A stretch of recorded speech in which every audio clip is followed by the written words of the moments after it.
right, we should be streaming now. Let's see. Okay, yep, we're live. Hello. I know I'm a little earlier than usual, but I got a big movie to get through. Anyways, let's just get in the movie. It's gonna take a while. Yeah. Please get out. Get out of this property. Immediately get out. Okay. Get out of this property immediately. Out. I don't want to hear anything. Out of this property immediately. I don't want to hear a word. Out. Out. Out of this property immediately until you come back with a warrant. Out. Out. Out. Out. Out. Out of this property. Immediately out. Immediately go out and don't come back. I don't want to talk to you. Not a word. Out of this property. Immediately out. I don't care what you have to say. Out. Out. Out of this property, you Nazis. Out. Out. Gestapo is not allowed here. Immediately, Gestapo is not allowed. Out. Do you understand English? Get out of this property. Go. So go. Go. And don't come back without a warrant. Out, Nazi. Out. Out. You understand? Nazis are not welcome here. Out. And don't come back without a warrant. Do not come back without a warrant. You understand that? You're not welcome here. Nazis are not welcome here. Gestapo is not welcome here. Do not come back, you Nazi psychopaths. Unbelievable, sick, evil people. Intimidating people in a church during the Passover. You Gestapo, Nazi, communists, fascists. Don't you dare coming back here. Can you imagine those psychopaths? Passover, the holiest Christian festival in a year, and they're coming to intimidate Christians during the holiest festival? Unbelievable. What is wrong with those sick psychopaths? It's beyond me. It's beyond me. Wow. Wow. How dare they? How dare they? Sick people. Sick people.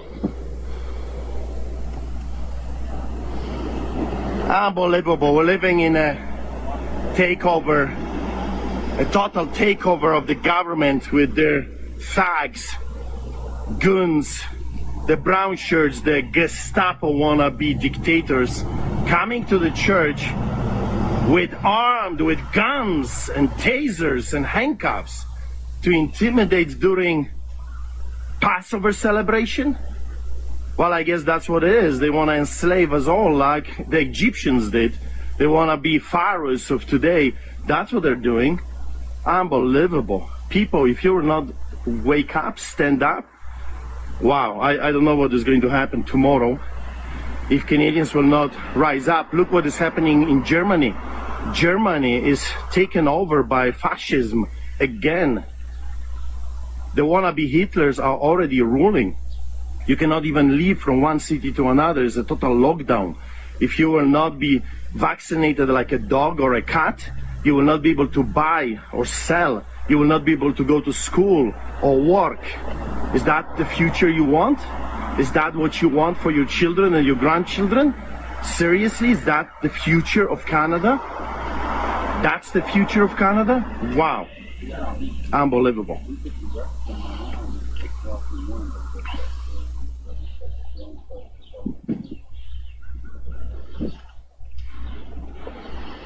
Friends, you gotta join the fight. We have rallies. We are meeting every week, and we need numbers. We need to stand up against them, and we need to file lawsuits against their craziness right now, while we still have that window of opportunity. Because if we don't do it now, I don't think we're going to have tomorrow. Our rights are being taken away from us so quickly, it's unbelievable. With us this evening, Pastor Artur Pawlowski from streetchurch.ca. Pastor Pawlowski, what an honor and a privilege it is to have you on the Glazov Gang.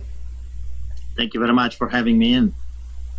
Great to have you. So, Pastor, a recent video of you in it has gone viral all over the world.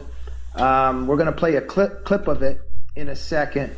So it looks like the Calgary police came into your church during Easter and some fireworks occurred. Why don't you just tell us what happened?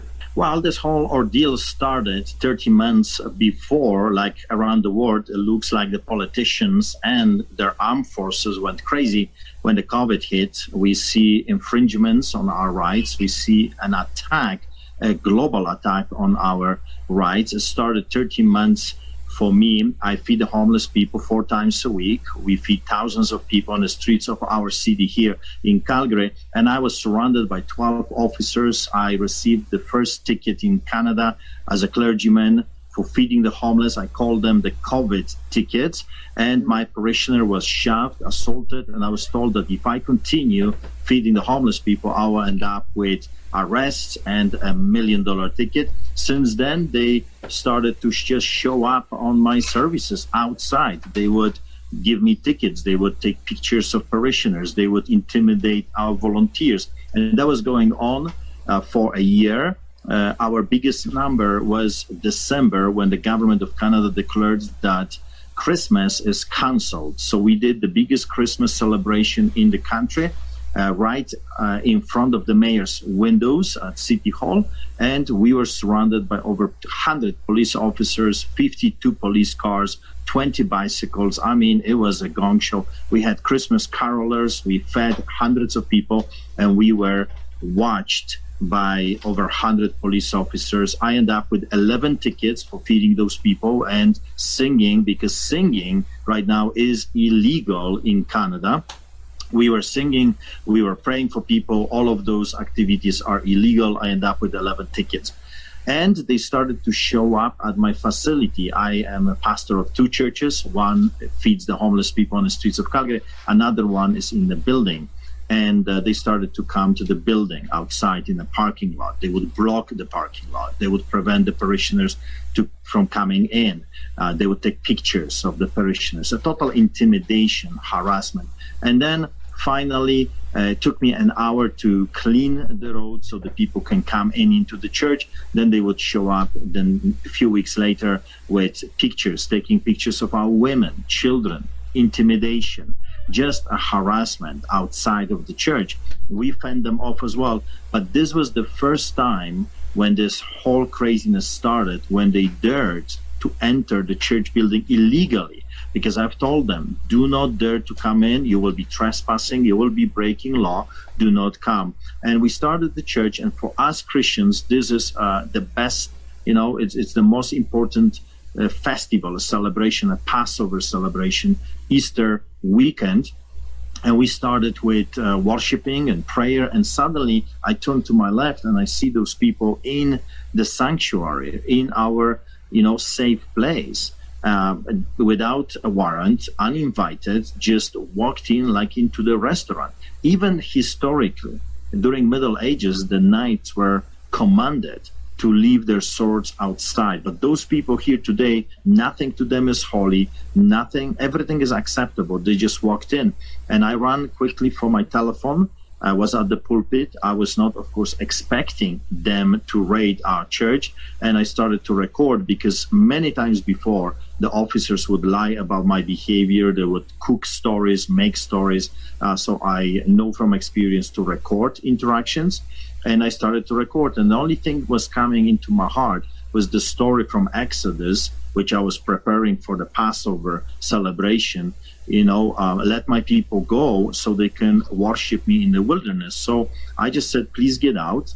And they would not budge. They would not move. I intensified, and then I intensified, and they were not moving, as you know, through the video. And it took me over 30 times to command them to get out. It was like cleaning the temple with the money changers. It was a hard job, but eventually they go. Pastor, you had told them, Look, the whole thing is crazy, but one thing is for them to at least wait outside, but they actually came in. You had told them not to come in, but it is illegal. Could you just expand a little bit on what they did was actually illegal? Why is it illegal? And you can also, if you wanted to, press charges on those officers. Am I correct?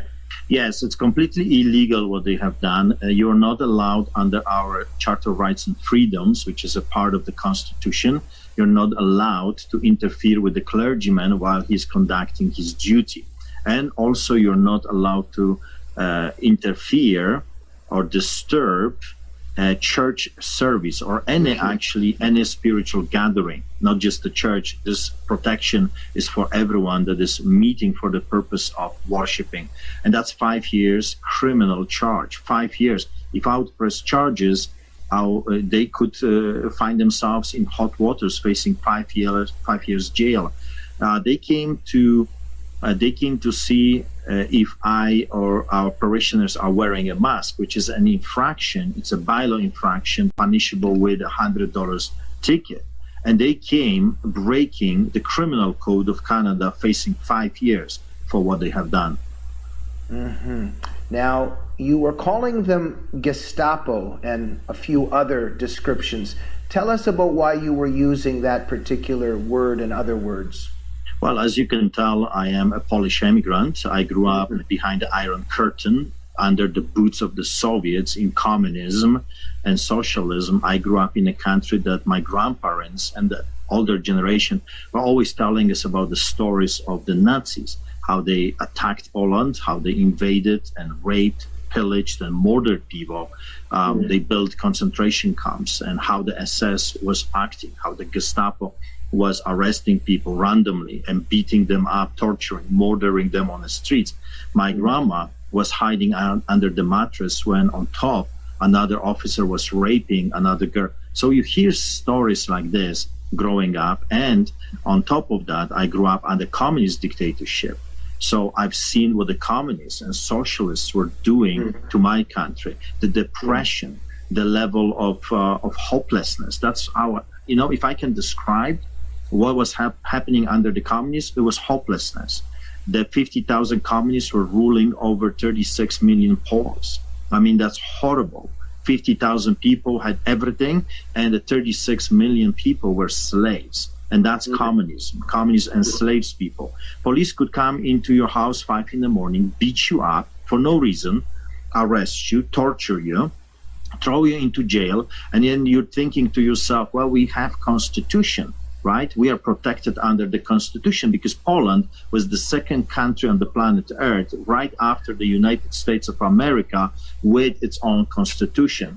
And you think to yourself, I'm surely going to be protected. You go to courts, and the courts are corrupted. The courts are afraid, even if they are good people, they're afraid to pass any different judgment, because if they do it, they will be in hot waters as well. Lawlessness, no justice whatsoever. It was just what they say. You have to follow the party lines or else. The media were corrupted. The media were controlled totally by the state. You were never even allowed to read or listen to any other news outlets than the communist one. If you were caught listening to a European radio, you would go to jail. First, you would be tortured, beaten, thrown in jail, and then you would face number of years for your horrible crime of listening to European news. Everything was controlled 100%. The communists were telling you what to do, how to do it, when to do it, with whom you are allowed to do it. You had no say. It was horrible. It was hell on earth. So when those officers started to show up in the church, first when we were feeding the homeless people, and of course with the history, I would encourage you to watch a documentary that was done on my life called Street Advocate, and you will see arrests over there. You will see harassment of the authorities. That was going on before the COVID. But what's happening right now, the Muslim mayor is using his new gained powers to destroy Christianity. So he's using COVID as an excuse to shut down churches, to shut down places of worship. And he sends his brown shirts of Adolf Hitler, that's how I call them, Gestapo, wannabe KGB type of people to do that. First of all, they came to enforce a bylaw, and yet they were breaking the law themselves. If you want to talk to me, if you want to ask questions or find out how I'm conducting the church, you make an appointment. You call and you wait, and I'm gladly going to show it to you. The way they did it, it was exactly what the KGB was doing during the Soviets. They would come in like it's their place, like they own it, and they would demand whatever they wanted you to do. And that's why I call them Nazis, Gestapos, and the communists. Why? Because they are acting, they started to act just like those totalitarian wannabe dictators during the times of Nazi and the communists. Absolutely, and the Polish people just suffered so much. They were stuck between the Nazis and Stalin, and then the Soviet Union, of course. And Pastor, my family's from the Soviet Union. My parents were dissidents fighting that evil empire, and we escaped when I was a little kid. So I really share your battle, and we share something on this sacred territory of this horrific evil that we're facing. And so you also of course, I could see that you were reacting because it's also that evil spirit that's behind those police officers, and it's the same spirit and ideology that tortured us in the Soviet Union, in Poland, in Eastern Europe, and the same ideology behind the Nazis. So it's the same thing starting here. And I wanted to mention this to you and get your thoughts on this. It looks like they're just, it's just a mask right now. You just got to keep your distance. But we see what's happening. You mentioned the Nazis, for instance. Hitler didn't do this overnight. In the beginning, they wanted the Jewish people just to wear this little colorful badge or whatever they were doing. Then they told them they just had to go over to this place over here, and then all of a sudden they had to do this. Now all of a sudden they had to get on trains. This took about 10 years. And so and we know what their objective was, but it didn't happen overnight, and it led to horrific evil and Auschwitz, etc., etc. And so here they're starting off just with this little mask, and we're saving lives, and you just got to stand on this dot over here at Walmart, and you just have to stay socially distant. But this is a long-term plan, isn't it? You are absolutely right. I have been warning people for the past 16 years that dictatorship doesn't come overnight. It takes a while for them to put their plan in place. Adolf Hitler started his campaign in late 20s, and it took him over 10 years to start the Second War. So it's not an easy task to brainwash people, to indoctrinate the youth, and to enslave those that are opposing him. We have to remember that Adolf Hitler first started to murder his own people. Every opposition, the brown shirts were catching, beating, murdering.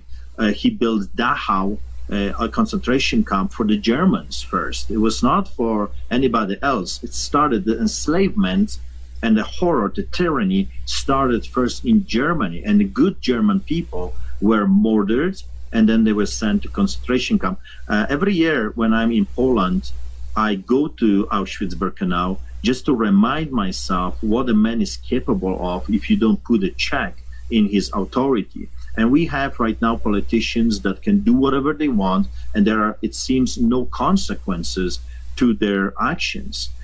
So it's a scary thing because it's a repetition of history. We see history being repeated in front of our eyes, and I see the apathy.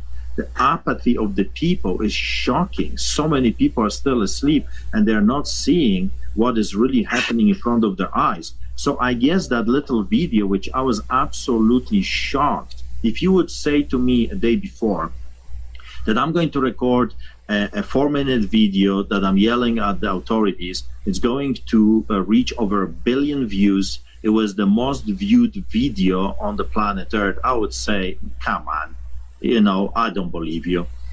So I didn't think twice about this. I posted it on my Facebook, and I moved to worshiping God. I fend off the wolves, and that's what a shepherd, a good shepherd, a real shepherd should be doing, including the politicians, the pastors, the priests, the rabbis. We should fend off the opposition, the evil that is coming to destroy our flock. So I did what I was doing before. Every shepherd has a staff and a stick for a purpose to fend off the enemies. So I didn't think twice about it. I worshiped God. I preached a sermon. Afterwards, I prayed for the people. I anointed them with oil. And I didn't think twice about the video. When I put my telephone on again, I was shocked because within a few hours, millions of people were watching that video. It went viral, and I was absolutely shocked. And the phone calls started to happen, and tens of thousands of messages and texts, and people with a message, which now I want to say it over and over again. This is what they said. We were waiting for a spark. We were waiting for someone that will show us that it's okay, that it's possible to stand up for our rights. Someone that will have the courage, the boldness to kick out this type of spirit. It was like a cleansing of the temple. Jesus made a whip, and he whipped people, kicking them out, overturning temples, yelling at them, saying, "You have turned my father's house into a den of thieves." That's exactly what they want to do right now to our countries. They want to turn a beautiful country, our countries, into a den of thieves. So I was humbled, I was surprised, but the message remains. And my message right now is this: you have to stand up for your rights. You have to fend off those wolves, those hyenas. You're lions, and lions do roar. It's okay to roar. It's okay to roar and say to them, "Get out of my businesses. Get out of my churches. Get out of the temples. Get out of my homes. Get out, and let us live." So moving. And Pastor, I think about the spiritual war that's definitely happening right before our eyes. And I think about, well, for some reason people can go to Walmart or to Target, but they can't go to church. And I think about Jesus telling us that wherever 2 or 3 people are gathered in my name, I am there with them. Now, of course, we know that Jesus is always with us, even when we're by ourselves. But there's something also special that he told us, that when we're together in numbers to worship him. So I wonder in whose interest it is to make sure that Christians can't get together to worship. I think about Jesus saying the world, when the world hates you, just remember that it hated me first. And I think about the hatred right now towards you, towards Christians, stopping Christians from gathering. So I want to ask you this here. It's very interesting. There's also some disturbing double standards, for instance, in terms of Muslims gathering in mosques right now and how much they are persecuted or not, and what's happening to Christians. There's a double standard there. There's some very troubling cases. And also, just what do you think about the double standards overall, the places that people are allowed to gather? Yet it's very interesting that people can't get together to pray. And I think that there's definitely a spiritual war involved, right? Yeah, for sure. So you can go to IKEA, for example, and at the door it says only 480 people allowed, right? So if only 480 people allowed, and you can go. And you can go with your parents, with your friends, and you can pretty much have your church and discussion over there, no problem. But you cannot meet in the churches. I'll tell you why it's designed this way. Growing up under communist dictatorship, I noticed that the government totalitarian government doesn't want people to come together, because when people come together, they exchange information, they exchange ideas, they come together, they feel stronger, they have hope, but they don't have depression, they can organize different things. Coming together, that's how God created us. He created us to come together, to be together. That's why he calls us sheep. Sheep find comfort by coming together. They feel stronger. They feel the warmth of each other. When we hug people, when we shake their hands, when we love them, when we are humans, that's where we get our strength. So they don't want that. They want you to be separated. That's why you got this physical distancing, separation, isolation. People are isolated from one another. So the exchange of ideas and the truth is not being spoken. During Solidarity movement, and that's the hope that I want to give to the people as well, that during Solidarity movement in 1981, I saw with my own eyes, I saw the power of the unified people. I saw millions of Poles going to the streets under the leadership of Lech Wałęsa and others, and they took it to the streets. Yes, there were tanks, machine guns, people were shot. That's true. Some people paid a terrible price. Tens of thousands were arrested. However, they didn't give up. And a year later, the communism broke and the people became free. So the idea is you have to come together, you have to plow, you have to keep pushing. Eventually, the totalitarian government will break. Yeah, there is people power. I want to ask you just a little bit more on this spiritual war and just how evil wants to keep us separated, doesn't want us going to church. You know, I think about this mask, and I think about, let us create man in our own image. And I think about how the image of God that we see in each other, you know, it's not necessarily in our elbow and in our knee, but it's in our faces. And I think there's something to be said that when we see each other, we also see the image of God. And in our smiles and our facial expressions, that there is a participation in God's creation there, and that we see God's creation in each other. And so I think that it's no doubt that it's in the devil's interest to stop us seeing God's creation in each other. And this is actually quite a violent thing that the evil forces are doing, because now humans just see each other as biological germs instead of seeing each other in a divine creation sense. Am I onto something there? Of course. Let me add to it. Absolutely, you're right. We have been created in the image of God, and the devil wants to pervert that. That's why homosexuality and transgenderism and all that stuff kicks in, because he's laughing at God and says, look at your crown of your creation, how perverted they are. But let me add to the story. The symbols, I studied the symbols of slavery. Historically speaking, masks were always used as a symbol of slavery. What the masters would say to the slaves is, you have no identity. In other words, you don't exist really. You mean nothing. You mean very little. You have no voice.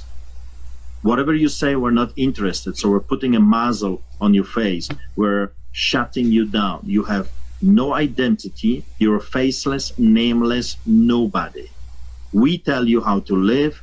We will tell you how to die. We will tell you what to do and what to eat. Every aspect of your life will be controlled. You have no say whatsoever. You have no identity and you have no voice. So those are symbols of slavery, and they're conditioning us. It's a symbol that is conditioning people for a long time, because if you I don't know if you were paying attention, the Chinese tourists coming to North America, many of them, including children, were wearing masks. They would come to Canada as tourists, but they were always outdoors wearing masks. First, I thought that they're so paranoid about the germs because there's so many people in China that they're just, damaged goods, if you will.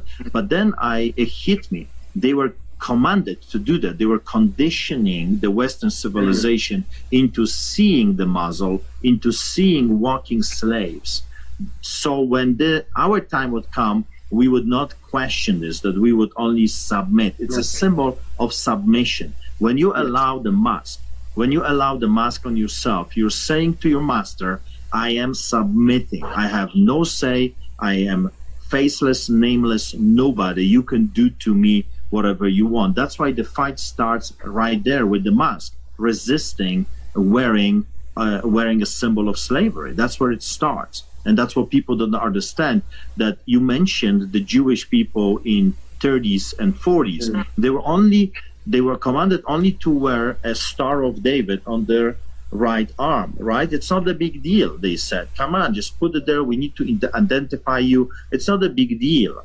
But we know how the story ends. We know that after that, the Jewish people were not allowed to walk on the sidewalk. Jewish people needed to bow when they saw a German.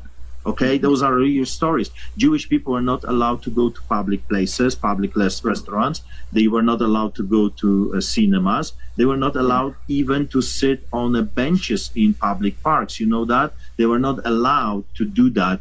And identification was always the Star of David. Later on, they built ghettos, and after that, trains and Auschwitz, and off they go. The history is teaching us that history repeats itself. And we have to be smart enough to recognize that this is what's happening right now and learn from history, because if you don't learn from history, you are going to repeat it. Thank you so much, Pastor. Very powerful stuff. And just a little bit more on this mask, I was thinking, look, I just have contempt for the whole thing. So I hate this mask, think it's absolutely stupid and evil, etc., etc. And when I say I'm amazed, on the one hand, I'm not amazed, because I kind of understand, what goes on with many people. When we think about the mass complicity that happened in the Holocaust and in communism, we kind of know what totalitarian forces tap into when it comes to many human beings. And but at the same time, I just will say, I'm just startled and amazed at how many people have bought into this. I mean, there are just so many people by themselves walking down the street with masks on, alone in their car. Now it's not one mask, now it's two, maybe it's up to three. And I was thinking, I've been analyzing and thinking about it. What do these evil forces are very clever, what they've tapped into, because they're giving people the opportunity to belong to something. Yes, there's fear and they're afraid of this magic virus or whatever, even though there's a 99.99% recovery rate, but that's another story. But there's also, when people were given the privilege of belonging to the Communist Party, finally there were many people in the communist world that felt important and they belong to something now. And I see that in a lot of people today. They're putting on their mask, they're going outside, and they feel so good about themselves. They're virtue signaling and they're saving lives. And now they get the chance to be good people. They get the chance to look at other people and say, oh, those are evil people. Those are bad people. And look, my mask, it means that I didn't vote for Donald Trump. And it also, I was thinking, gives the people the chance to be mean, to be cruel. I have some people that have told on me that I don't wear a mask in several environments. It gives people the opportunity to be snitches, to have power over other people. They're very clever what these New World Order people have tapped into, right? Well, you have to remember that this conditioning was happening for a long time. The level of indoctrination started decades ago with children in schools, universities, everywhere, mainstream propaganda machinery, just like Goebbels, the minister of propaganda, thought of Hitler did, and just like the propaganda machinery was working, is still working very well in China, in Russia.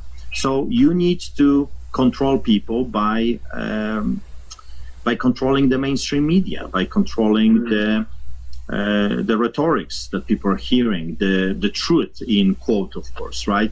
In Russia, to this day, there is this newspaper called Pravda. Pravda in Russian, of course, it means the truth, right? But there was no truth ever coming out of those people, those so-called reporters. They were not presenting us with a news story. They were cooking the story. They were making the story. And that's what we're seeing right now in Western civilization. They are not telling people what happened. They are telling people what they want the people to know what happened. And it's a totally different concept. It's totally controlled propaganda. So those kids were indoctrinated for 30, 40 years. And because of apathy in the church is guilty as charged. When Jesus says, go into all the world and preach the gospel to all creation, the churches were interested in building denominations. Churches were interested in building empires, running churches as businesses, board of directors. They were not interested in doing what Jesus was doing, which was he hung around with the sinners. He fed the poor. He took care of the orphans and the widows. And the book of Acts is clearly telling us what to do, going out and bringing people in, feeding them, taking care of them, and praying for them. So the pastors were not doing that for a long time. So we've lost saltiness. It's very interesting that right now, the society and the media is saying, and the politicians, that the church is unessential. The society and the politicians are saying to the church, you are not needed, you're not welcome, we don't want you, you're useless, you're unessential. That's the slogan that they have right now for the church. You're not essential services. And the Bible is very clear, when the salt loses its saltiness, it will be good for nothing and will be trampled by whom? Will be trampled by men. And that's exactly what is happening right now. The churches are being trampled by the politicians, by the media, by the society, because the churches lost its saltiness. When the light is hidden, then the darkness takes over. What we need to do, we need to go back to the basics. We need to go back to the book of Acts, and we need to continue the book of action. It's very interesting that people are criticizing people like me and others that are rising up and say to them, obey the government, submit yourself to the government because the government is from God. But in the book of Acts, in chapter 4, it says very clearly, you judge for yourself whom we are to obey, men or you or God. In chapter 5 is very clear, we must obey God rather than men. And we got hundreds of stories of people and women of God, like Shadrach, Meshach, and Abednego. They would not bow, they end up in a fiery furnace. And that's what we're seeing right now. It's a fiery furnace. God is refining his church. He's purifying his church. Some time ago, he showed me a fence. And he said, I am about to shake the fence because people, my people, are being entertained. They love to sit on the fence. They don't want to jump either to the left or to the right. And I saw him shaking the fence, and people fell to the left and to the right. And he said, when I'm done, no one will be able to sit on the fence. No one will be sitting on the fence. He says, I am about to separate the sheep from the goats and the sheep from the wolves. You see, we have entered an era in our history that right now it's very easy to tell who is who. The separation is becoming clearer and clearer. Before, if you had a clever preacher and he would just preach a nice sermons, he could get away with that. But now you know who is who. You can see it clearly. Absolutely. And Pastor, and so look, the way that the evil is working right now, like this whole COVID lockdown, I mean, I just don't know how people don't get it. I mean, in a real pandemic, people are falling dead on the streets. There's more deaths. There's not more deaths in 2020 and 21 than in 2019. Pneumonia has mystically disappeared. The flu has disappeared. There's a 99.999% recovery rate, or 99.95% recovery rate. We could go on and on. This magic virus thing, the lockdowns, the whole thing doesn't add up.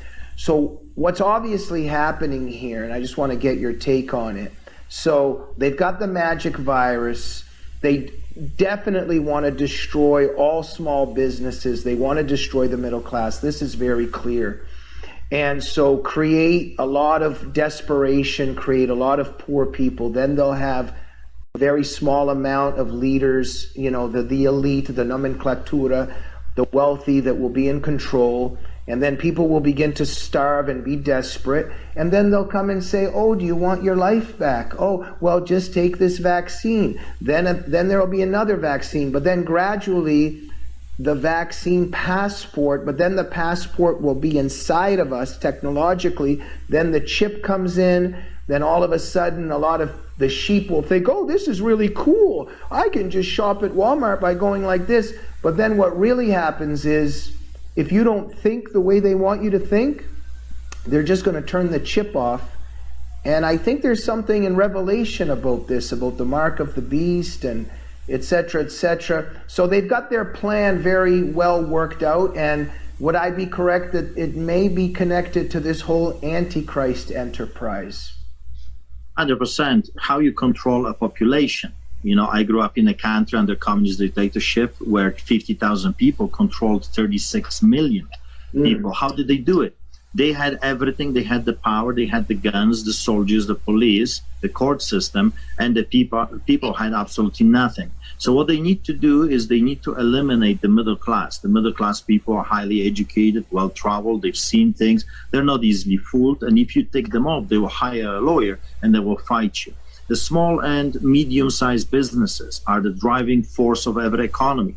So you got to destroy that. They're hardworking people from generation to generation. My grandfather owned this business. My father owned this business. Now I own this business. I'm going to pass it to my children. Kind of a concept. Hardworking people that want to achieve something. They don't want to handouts. They want to work hard. They want to achieve something. They're patriots. They're lovers. They love their family, they love their country, and the opportunities that this country has given to them. This needs to be eliminated. What they're creating is two categories of people, like you said, extremely powerful. That's why the mega companies are not shut down. Have you wondered why Walmart is still operating, why Costco and IKEA and Safeway and Target and all those mega places are operating? If it's about the virus and social distancing, why we are allowing hundreds of people into Walmart? It doesn't make any sense, because this is not about making any sense. This is about control, enabling the big corporations to make billions and trillions, and the small businesses, you down the road, grocery store that you had in your family for 200 years, it has to go. And if it comes to mark of the beast, this is a preparation. What they're doing right now in the Bible is very clear, that there will come a time that you will not be able to buy or sell anything. They will have a total control on your necessities of life. That's how they're going to control the world. It's going to be a short period of time that they're going to achieve that, but everything we see right now is unfolding. It's moving forward to that moment of history. But I wanna give people hope, because we have talked about lots of things that can bring people into depression. I saw also a vision of a glorious church. God said to me that when he's coming back for the glorious church. And he's purifying the remnant right now. He's raising up his church. When he is done, I'm telling you, we're going to see signs and wonders. We're going to see miracles like never before. Jesus says, greater things than you will be doing, raising the dead and doing all kinds of different things.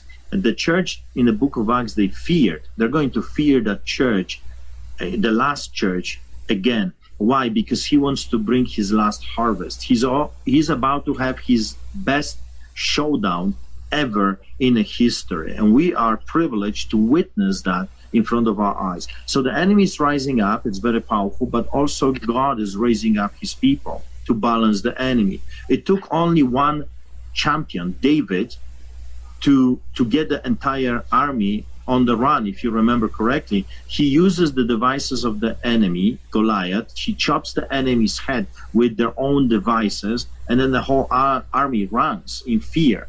So we need to use their own devices. We need to use their courts. We need to use their media. We need to use their educational system, political system. We need to run for offices. We need to take over and shine on every aspect of public life, to take back and use the weapons of the enemy against the enemy. And I'm telling you, the last days are going to be incredible, and there is hope, because Jesus Christ still sits on the throne. He's not moved, he's not shaken, he's not pulling his hair and saying, oh, what are we going to do right now? Everything is under control. Amen. But we know that there will be stages to this. And the problem at this one point is that, unfortunately, heroic, brave people like you, even Christian leaders, so many are surrendering, and there needs to be more people like you, and you're kind of, you're showing an example. And so at this stage that we're at right here, and of course you're so right to stress hope, but I just wanted to mention at this dark hour that we're in, that the communists and the left and the deep state, they've nurtured many things for a long time. I mean, if we had real manhood in this society, if we had, let's say, the mentality and the overall physique, and let's say metaphorically, I mean in a way perhaps too, but we had, like, let's say, Chuck Norris, Sylvester Stallone, Steven Seagal, we just kind of had a manly culture. they wouldn't even allow all this stuff to be happening. It's because our society has been so emasculated that we've got people shivering about a virus that has a 99.95% recovery rate. I mean, would these men have even been able to fight in the Second World War? We know that what men went through and had to face at the landing of Normandy and on D-Day. I mean, it's just ridiculous what has happened in terms of the emasculation of our culture. And I think it's very much connected to this. And so we think about what Christians, the great risks that they had to take, what happened in Eastern Europe, in your country, in my country. And now Christians are afraid of getting a ticket or getting yelled at by a police officer. It's just disgraceful. But the evil forces, they've done a great job. The trans agenda, the attacks on the nuclear family, all the abortion that they've been doing out all these decades, it's connected to the emasculation of our culture, right? Of course, and they have been doing this for a long time. And they also changed who Jesus really was and is. They've changed him into some kind of a hybrid. I call it Jesus after their own hearts, a one that they created that suits their narrative, which is a Jesus from 70s smoking dope and just saying, I love you, love, love, love. But that's not the Jesus of the Bible. He overturned the table. He flipped them.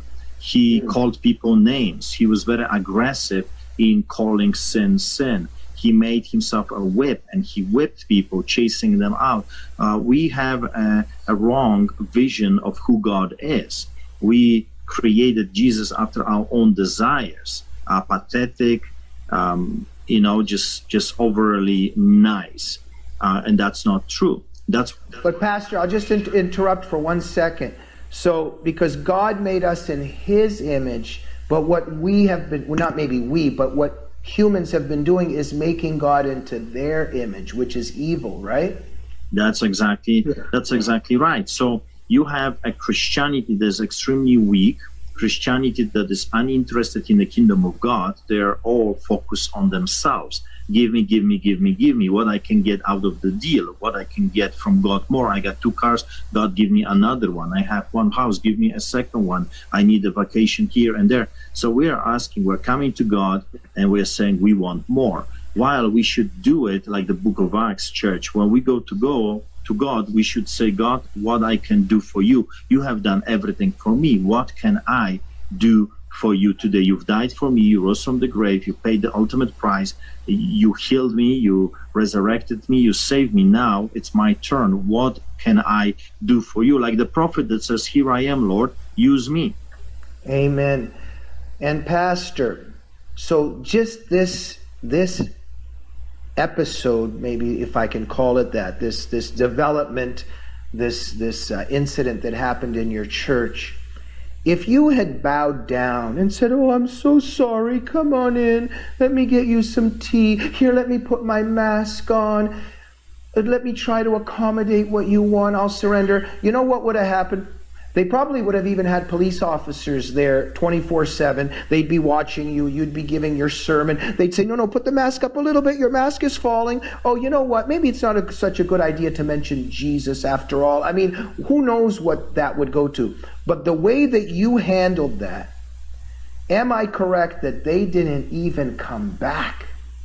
Since the incident, they did not come back at all. For both of our churches, I ran 2 churches and they did not show up at all, not even once, to either one of them. A total victory. We've chased out the devils out of the church, and you're absolutely right. If I would give in, if I would give them an opening, they would walk in and they would shut down the church, because they came there it was not a friendly visit. They came to shut down the church and tell me I cannot have a church if I'm not wearing masks and social distancing and all that stuff, and I would not have it. That's not in the Bible. In the Bible is lay hands on the sick and they shall recover. We have to go back to the basics. We have to start following the lion that is a lion from the tribe of Judah, not some kind of a hybrid that is weak, submissive, bowing to the wishes of the devil. And Pastor, in wrapping up now, but in terms of hope as well, and yes, we have to do things here We already know that Jesus has won, and we went through Jesus, and that's timeless. We know that Jesus comes back in the end, and there's, complete victory with him and through him. But yes, there is that moment of Calvary. We know there's that moment that we will also go through a lot here. We understand the timeline. But with me too, it's a struggle to see all of this injustice, and just to see just everything, how they got rid of Trump and got, I don't even know what this absurd comedy is with Biden and Kamala, but that's another show. But we see all this darkness here. And yes, it gets to us sometimes, and we can get down and we can worry and get depressed. But I always try to remind myself that the darker and the darker it gets, as Christians, we need to be dancing and celebrating in the streets as well. It doesn't mean we don't have compassion and we're not hurt by injustice. But the darker it gets and the darker those forces get, those of us who believe in Jesus, we need to be dancing in the streets, because it means that Jesus is closer and closer, right? Also, you have to remember that God, for 365 days in a year, he says to us, fear not, fear not, do not be afraid. Greater is he that is in us than the one that is in them. He says, when I come back, will I find faith? We are looking outside right now and we see faithless churches. We need to go back to faith, because if you don't have faith, the Bible says you cannot please God. Also, he says that the gates of hell shall not prevail against his church. So no matter what the enemy is throwing at us, we know how the story ends. We know that we win because God wins. Amen. So look, I just wanted to say something on a personal note before we go, Pastor. When I watched that video of you, I was moved to tears, and I still am, because I rewatch it. And some people could say, oh, it's just this pastor yelling at some police officers. No. It's not just about that. And you could see it also in the way that you became very righteously angry, let's say, if that's one word to use, or forthright. And I was also thinking about you and what you were feeling, because there was a certain spirit that you knew you were dealing with. And it's the spirit that was behind what happened to our people in Poland and in the Soviet Union, to people who suffered under Nazism or communism. It's that same spirit. And my godfather, Alexander Mien in Russia, who baptized me when I was a kid secretly in our Moscow apartment, he was murdered by the KGB. And the spirit that moved his hands, that evil spirit, it worked through the KGB. You and I both love so much Father Papiwushka, who was kidnapped by Yarozelski's thugs in 1984. And we think about what happened to him is those brutal thugs tortured and murdered him, and what spirit motivated that and led to that. We think about Richard Wurmbrand, that suffered so much in the horror chambers of Romania. We think about what's happening to Christians today, whether it's in Nigeria or Egypt or China and North Korea, etc. And so I felt very much that when you saw them come in, that you kind of had also a flashback, and you knew what you were dealing with. And the way that you also, yes, there was very much also that spirit of Jesus kicking the money changers out of the temple. But I also very much admired the way you were also silencing her, because when she was trying to talk, you wouldn't even allow even a word, even a murmur, because you weren't going to allow even the voice of that spirit to engage in any trickery, to engage in any deception. There was something about how you even overspoke over her, because you weren't even going to allow verbally that evil spirit that I just referred to even speak. I'll let you touch on that, but I just wanted to end that for me, it means so much to me, in my humble opinion, that we have one of God's angels that I consider you to be on this earth right now, and that you're protecting us against these evil spirits that are trying to enslave us. You're protecting the name of Jesus against these evil spirits. And from the bottom of my heart, I just want to thank you for what you did that day and for what you are doing and will continue to do. Thank you, Pastor. Thank you very much. And you're absolutely right. I didn't want it to hear a word that they had to say or they wanted to say. This was not the time for a debate. This was a time to clean the house and to tell them to get out. Get out. They were infringing. They were breaking the law. They were bringing their filth into the holy place, and I needed to clean that stuff, and I was not interested. You know, Jesus never had a debate with the evil, unclean spirits. He didn't debate them. He didn't have a discussion. You know, he didn't went for a coffee with them. He casted them out. So that's how you have to deal with evil. You don't engage with evil. You don't talk with evil. You cast out the evil. Amen. Pastor, we've got to go. There's a lot of people on the edge of their seat right now, very inspired by you. Where can people find you, those people that want to support you, maybe get involved, and many other things? Where can people contact you and find you and support you? Well, people can email me, art@streetchurch.ca, art, A-R-T, @streetchurch.ca. They can send me an e-transfer if they would like to help. We're feeding thousands of people. www.streetchurch.ca is the website. My YouTube channel, Artur Pawlowski TV, Street Church Calgary as well, second one. So if people want to be part of this, that would be wonderful. Of course, we need help. We're feeding thousands of people, especially now when we are preparing our defense, just in case they come back. We're hiring lawyers to push back, to fight them on their turf. Put it this way, we're using the sword of the Goliath against the head of Goliath.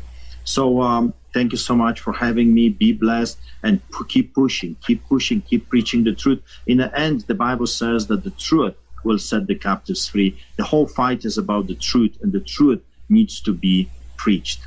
Amen. Well, friends, we have a SWAT team in our church again, coming, authorities. So I'm going to go out and see what they want.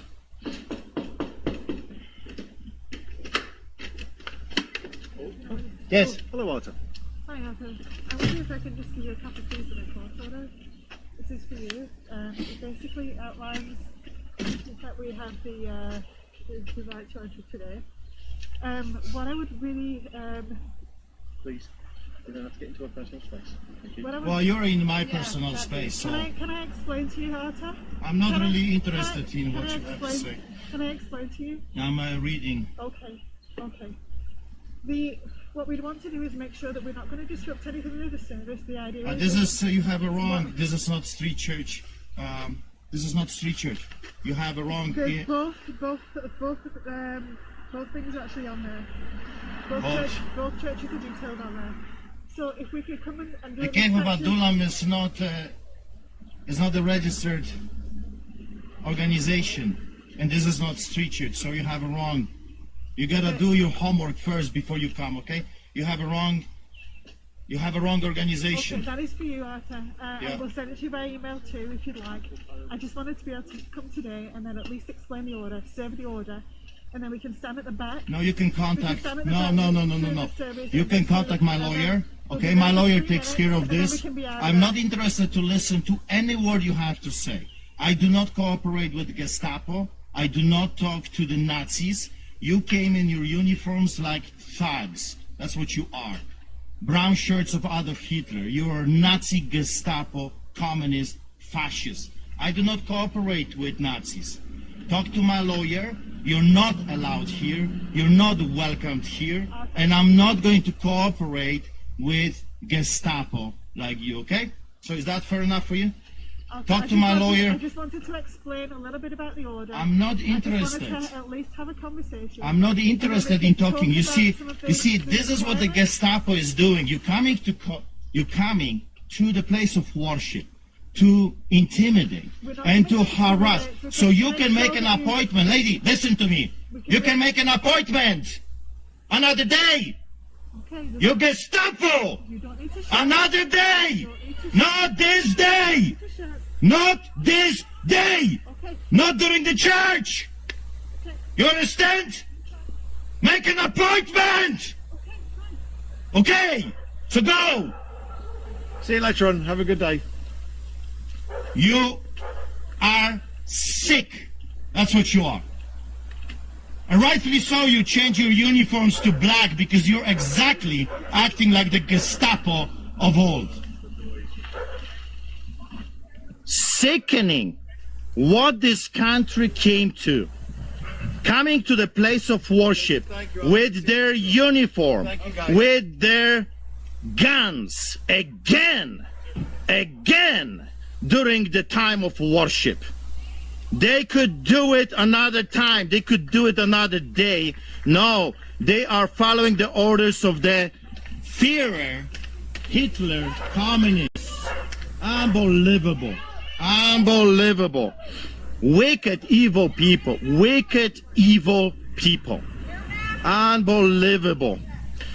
It is what it is. If Canadians will not rise up and stand up, if they will not come to their senses, while there is still a time, while there is a time to wake up and push this evil, there will be absolutely no rights whatsoever. If they can get away with this, they're going to come anywhere else.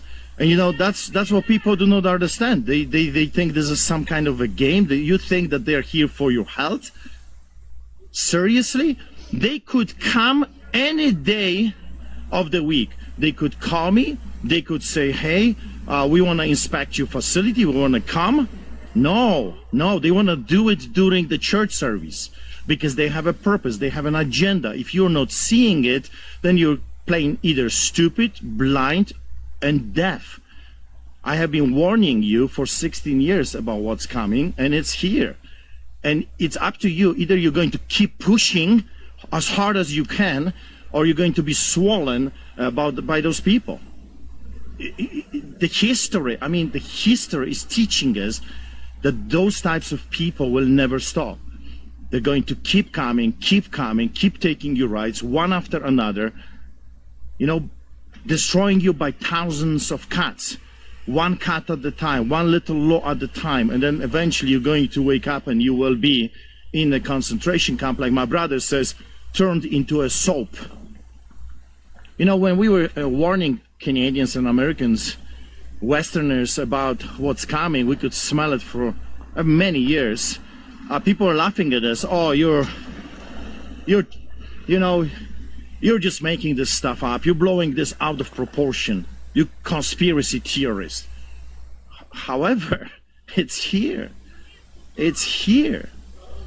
And you cannot come and worship God without the interference of the Gestapo. You cannot pray with people. You cannot associate. You cannot have a Lord's Supper together. Why? Because the government says so. You would think that this will happen in China, in Russia, but it's happening here in a Western democracy. What are you going to do about it? Will you stand up? Will you fight? Will you push? Or will you just bow to the medical tyranny, because that's what it is, and give up everything? Because they're coming for everything. Wake up or else.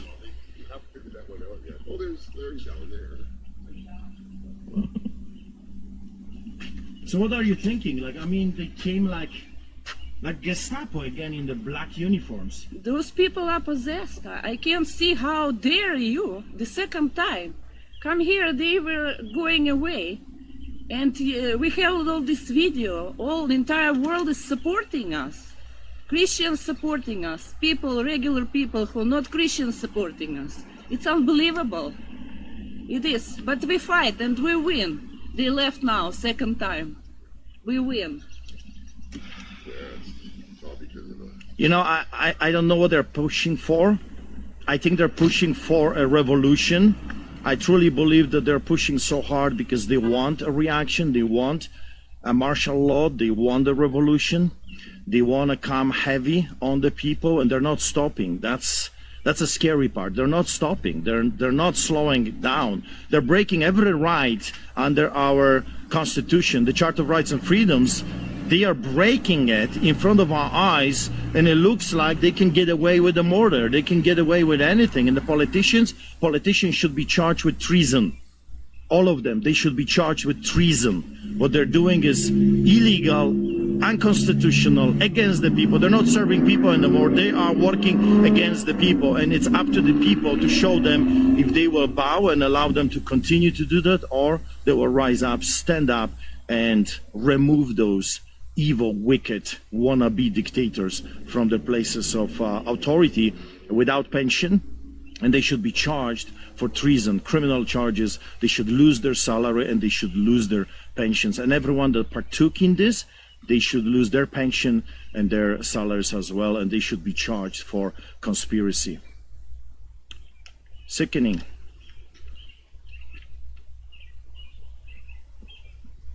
Nazis! People starting to hate your guts, you know that? You know that? They're starting to hate you. And they're turning against you, you freaking Nazis. That's what you are. What are you doing? Shame on you guys. This is what you want Canada to turn into? Who you hating? Fascist state? What is your problem? Don't you get it? Are you guys injected with this poison? You're allowing this on our kids? Record this, man. Yeah. Record this. Look what they're doing to a Face of the Nazis. Look what they're doing to a priest. Psychopath.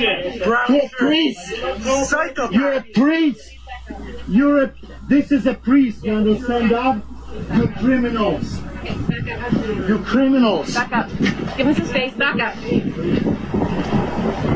psychopaths. That's sick. You're Nazi. You're Nazi. People are starting to hate you. Look what they're doing. People don't respect you. You swore an oath to protect, to serve and protect who? Jason Kennedy? Guys, back up. No. Back up. You're Back up. freaking Nazis. You're psychopaths. You're working for mafia. Okay? To serve and protect the community, not Jason Kennedy. We're gonna hold you accountable. Look into my eyes. We're gonna hold you accountable. Criminal what you're doing. Absolutely criminal what you're doing. Criminal. I saw Be it. proud to go home We're to your gonna hold you children accountable. and say how you saved Do you the world understand today. this? One day, the day is coming. Saved the We're world gonna hold you today. Back up, accountable. sir. Back up. Okay, don't pretend like I'm here inciting violence, okay? Because everything is recorded. So don't play a game with me. You're a criminal. And we will hold you accountable. You will be held accountable You watch. Tell Today you Luther got a gun. it's coming for You him. watch. ever. You watch. We'll hold you accountable. You criminals. You are criminals in badges. You're criminals in badges. And SS Gestapo. Coward, look into my eyes. For the world to see, for the world to see. Badge in You you. run around in vans now? You're ashamed of yourself. Put your feet apart. That's out. Okay, place your hands behind your back, away from your back. No, behind your back, away. No, stand up, stand up. Stand up. Stand up. Sir, can you stand up? Like that. All right. Stand behind your back.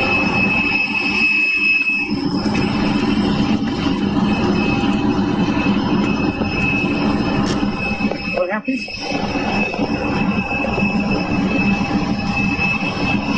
To the left, please. All right. Move forward.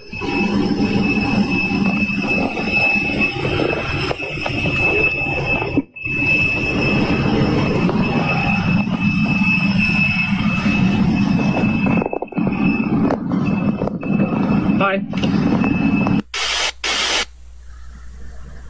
Hello everyone, here I am again. Supposedly was stopped for a check stop, but it's very weird. I've been waiting already for quite a while. I saw them make some phone calls. I was stopped by police and sheriffs. There is a check stop here. There was nothing wrong with the vehicle. He took my ID, he checked that this is our vehicle here, and he's been gone for a pretty long time, making phone calls. So we'll see what happens.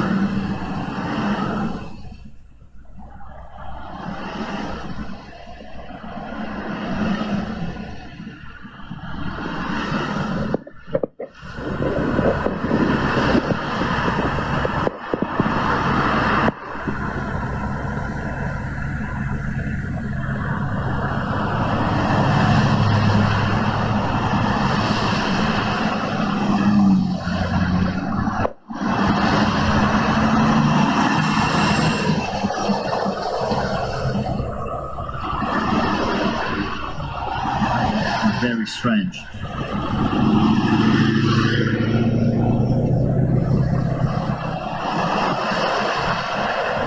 One of them is putting some gear on. The other are talking. I don't know about what's the problem. But seeing that some of them are sheriffs,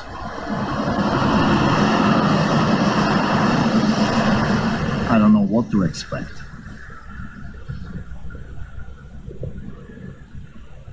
As you know, my brother is locked up in solitary confinement, unlawfully, for over 20 days now.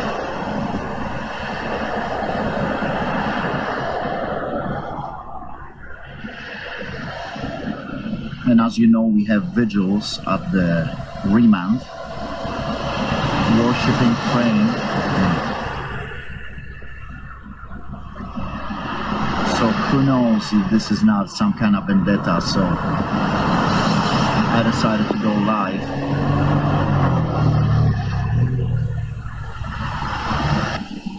Yes, Jesus is beside me, that's for sure.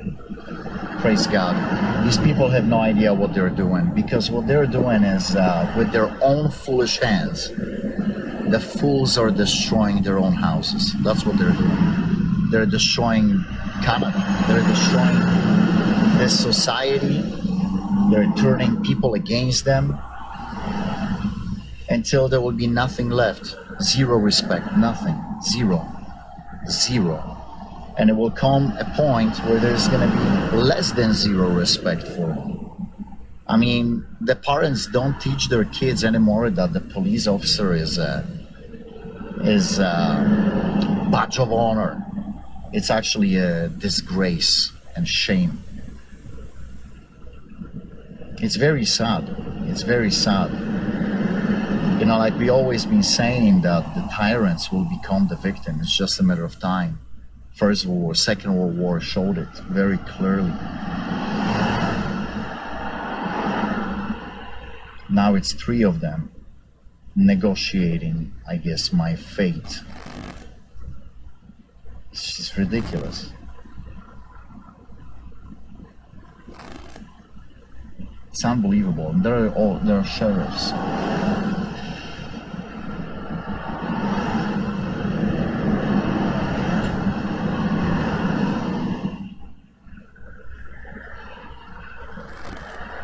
So they're really, really digging something. They really want to cook something up. Anything. It's such a commotion. It's ridiculous. I mean, the guy almost came out. Now he's going back. Well, I think now the car is driving and one is walking.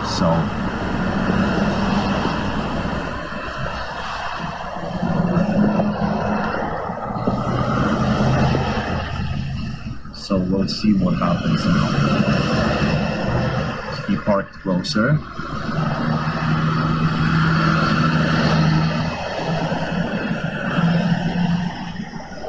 It was a long time trying to find something on me, anything.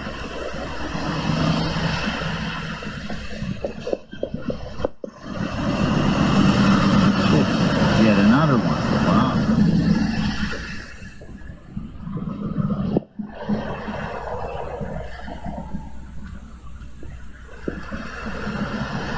I think it looks like something very, very weird is happening here. their gloves on.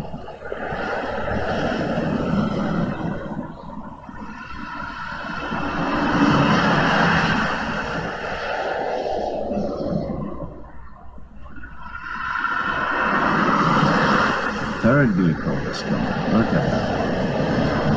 Are they getting ready to, I don't know. As we'll see.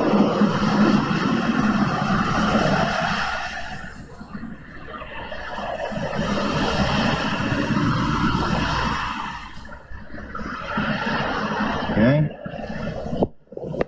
Okay, sir.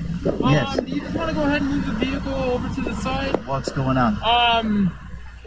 Once you go ahead and move the vehicle over to the No, side, we're what- going to have to what's- get you to turn it off. Okay, what's going on, guys? Explain everything to you in a minute. Just turn your truck off, please. Okay, what's going We'll on? explain it to you. Please turn your truck off. What did I do? We'll explain everything in a minute. Please turn your truck off. Okay. Just for safety precautions. Can I pull over and somebody That's okay, can just turn your truck and off somebody can pick up the truck? Is Yeah, that we'll deal okay? with all that in a moment, okay? We got Yeah. sufficient lighting. Well, behind obviously you want to arrest me, right? So can I just pull over so that my nephew can pick up the church vehicle? Guys, this is a church vehicle. Come on, guys. us. Yeah, we'll Like- get you to move the vehicle over to the side. After that, turn off the key, Okay. and then we'll explain everything over to you.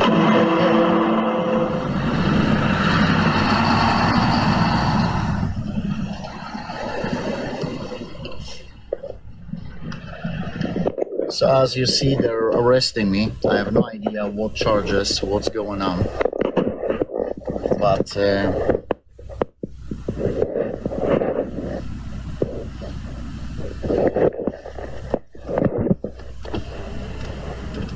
Okay, sir, turn it off. yeah, Okay, thanks for that. Okay, so right now, as it stands, you're under arrest for What? Form 7 unendorsed warrant, okay? for what? For Form 7 unendorsed warrant. What is that? It's just breaching conditions, so I just need you to step out of the vehicle, okay? So you are under arrest, so we need you to exit the vehicle, please, okay? Okay, everyone. May God bless you and keep you. The harassment in Canada is continuing. Hello friends, this is Pastor Artur Pawlowski. As you are aware, the enemy is pushing very hard, very hard. The enemy wants to shut down your life, the enemy wants to shut down your business, and the enemy wants to shut down your future for your children and for your grandchildren. The enemy doesn't want you to have any future, any rights, any means to support yourself and to resist the ongoing attack on your rights.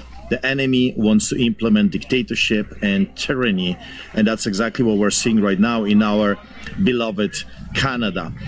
They are shutting down the churches, they're shutting down the places of worship all over.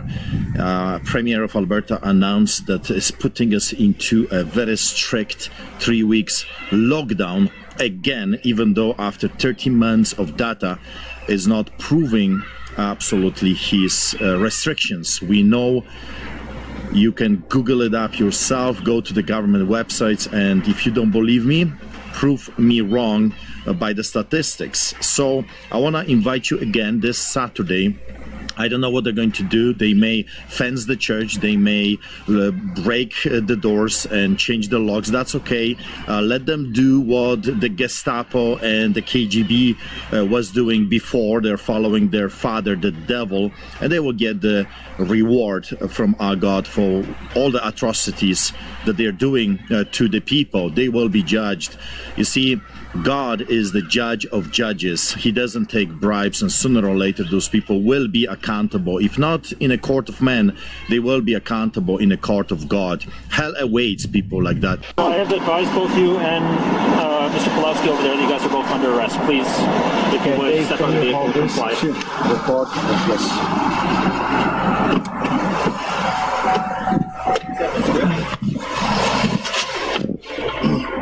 Open the door, man. Over. Whoa. Oh, stop. If you're not recording, it's one more.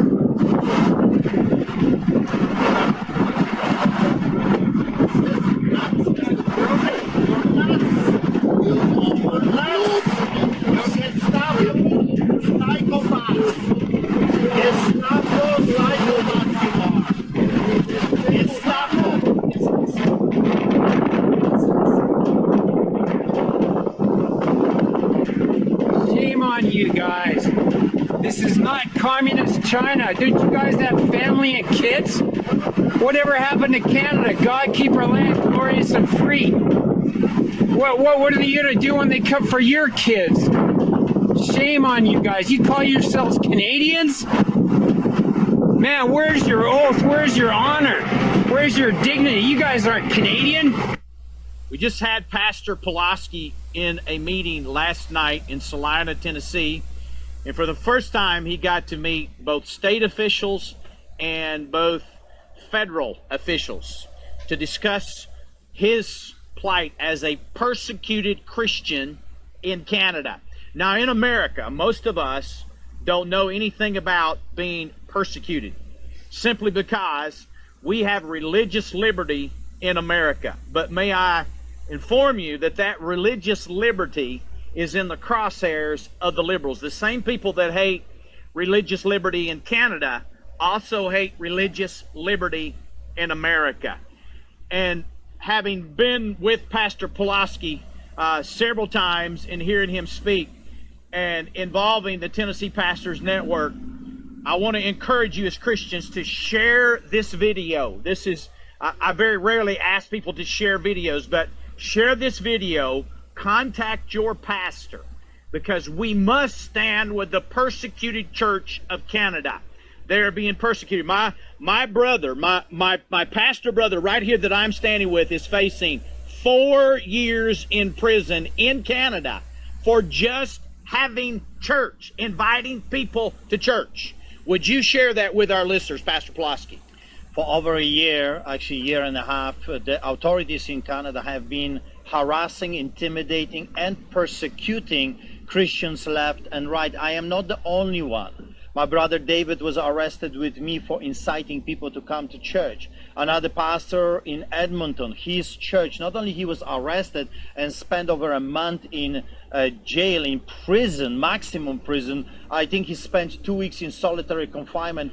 His crime, he opened the church in person. His church was fenced, not by one fence, 3 fences, and the government took his church away. Another pastor in Calgary, he was arrested for weeks, was in jail. His crime, he did a church outside because his property, the locks in his church were changed by the authorities, and he had no choice but to go outside and do a church. They found him out with his congregants the next day in front of 8 children, crying children. He was arrested and sentenced and sent to prison. 24 churches as we speak of today were burned and vandalized in Canada. There is a huge attack on Christians. Canada is becoming anti-Christian nation that persecutes and prosecutes Christians. So that's my plea with Americans. You're still the land of the brave and free, and we need your help. This great eagle, we need the great eagle to start flapping its wings for us. You've done it before. You came to the rescue during the Second World War. You can do it again. I believe that God has preserved you and this great nation, this American nation, for such a time as this, to be again the rescuers of the free world. I mean, if America falls, and that's why I'm here. I'm here to warn you. I'm here to scare you that what they're doing to us, it will happen to you. It's just a matter not if, but when. Yes. You need to rise up. You need to stand up, and you need to come together in unity. Enough of division, enough of denominationalism, enough of separation. Blacks, whites, yellow. If the Greens were here, bring them together.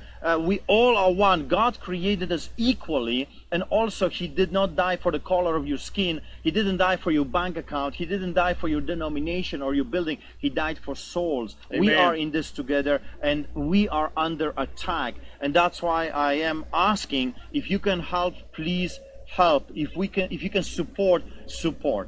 Would you give your website? Would you tell our listeners where they can reach out and see what you're doing in Canada, please? So you can visit us on our website, Artur Pawlowski TV. However, the website, the YouTube channel, is being censored. My videos, some of them are disappearing. I'm on a second strike. So, you know, that's the problem, censorship, deplatforming of Christians. You can go to the website, www.streetchurch.ca, streetchurch.ca, and their information is over there. You can donate over there. I need to say that in hillbilly English, okay? And art@streetchurch.ca, art@streetchurch.ca. It's my email. Streetchurch.ca, right? That's right, Canada. Streetchurch.ca.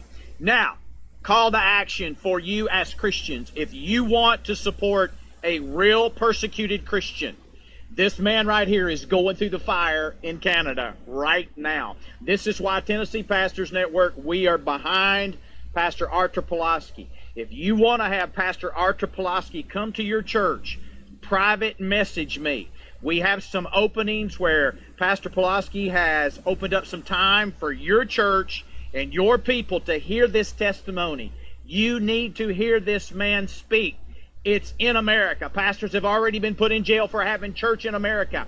California, Florida, these things are already here, and we need to stand with this pastor. So ask your church to have this man come speak. Ask him to take up an offering for this man, because he's going to put it for the work of the Lord. Also, contact your elected officials, your state reps, your state senators, your congressmen. We need them to write letters on this man's behalf. If you want to stand up for the persecuted church, you can do so by backing this man. We were able to get Pastor Pawlowski in front of Governor Bill Lee, the governor of the state of Tennessee, last night. Congressman John Rose, Senator Mark Pody, Senator Paul Bailey. He was able to speak to these elected officials and other elected officials there. If you can get him in front of elected officials, please contact us. We need this man's story to be heard, because the fake media is not telling the truth, and we must tell the truth. Pastor Sherman tonight just met Pastor Pawlowski. I invited him to come to this meeting. I felt it was important. Pastor Sherman, what type of thoughts would you have to add to this, please? Well, first of all, what I want to add right now is that when we look at America, this is America, right? But the country that is most similar to America right now in this entire world is Canada.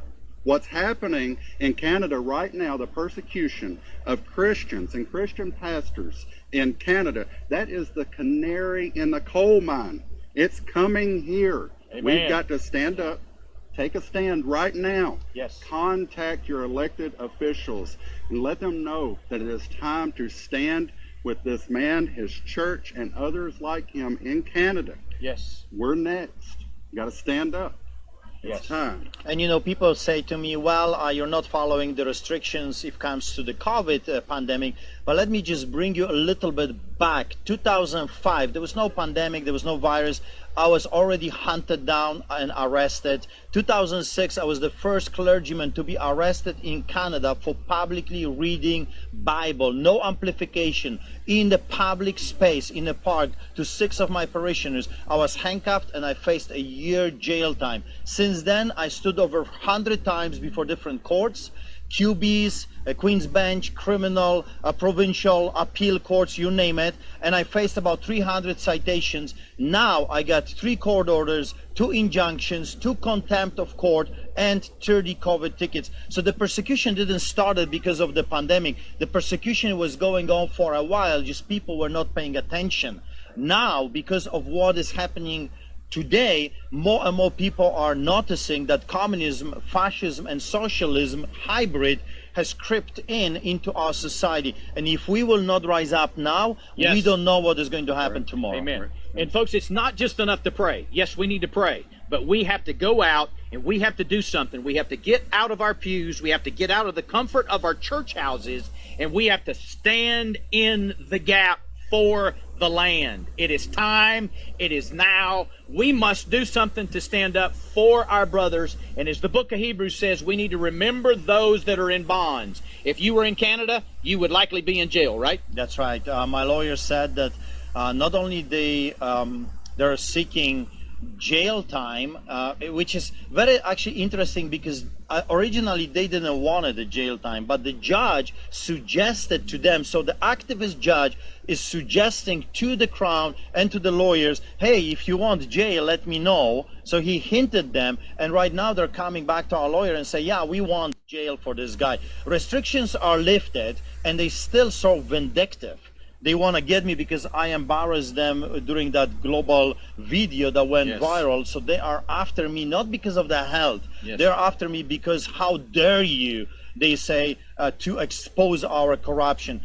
She also said, my lawyer, that most likely when I will arrive in Canada, there will be other charges as well waiting for me. We don't know what kind of charges because they're not telling us. They just say there's another charge that we want to give it to the guy. I'm here. I'm exposing the corruption. And you see, that's what they hate the most, that you guys are hearing this story. The mainstream media are not going to tell you what's really going on. 24 churches burning, vandalism left and right. Our church was vandalized for months, and they would not tell the story. So it's time, like my brother David says, that was arrested with me in the middle of the highway by SWAT team. Anti-terrorists have arrested us.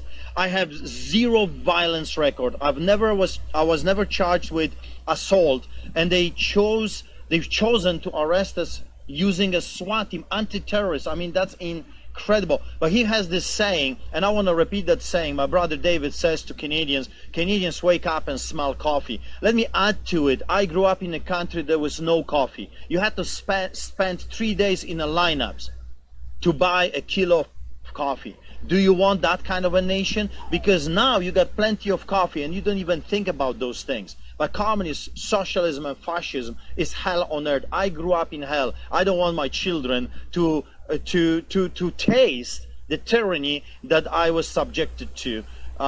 Rise up, stand up, and start roaring like lions. Well, Pastor, I commit to you as a pastor and as part of a pastor's group in America that we're going to stand with you.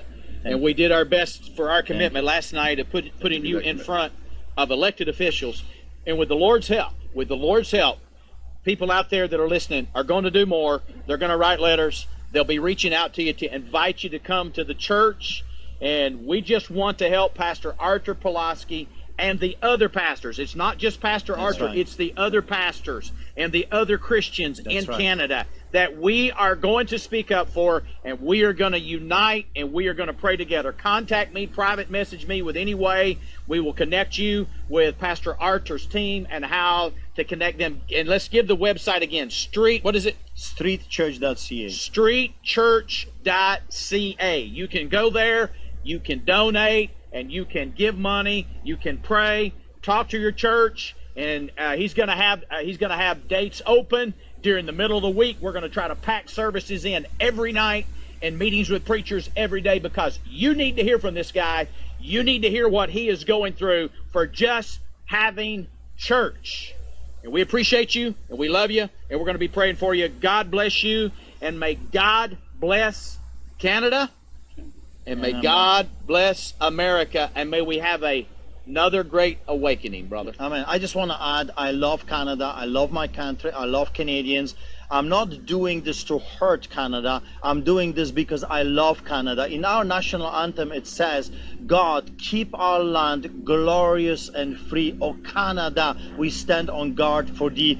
And I have chosen to stand on guard for thee, for Canada, for my beloved nation. I want my Canada back, and I know there are many of you that you also want your Canada back. Those wannabe tyrants, they're stealing, they're robbing, they're pillaging. It's time for them to go, and it's time for us, the people, to have our country back. Be blessed, and we cannot do it without the mercy of Jesus Christ. So we have to invite into America and into Canada our Lord and Savior Jesus Christ back to the nation, back to the schools, back to the political arena, back to the media. Amen. Amen. Pastor Artur, welcome. It's good to see you. Glad you're out of prison. My goodness. Well, I'm glad to be out of prison myself. Thank you so much.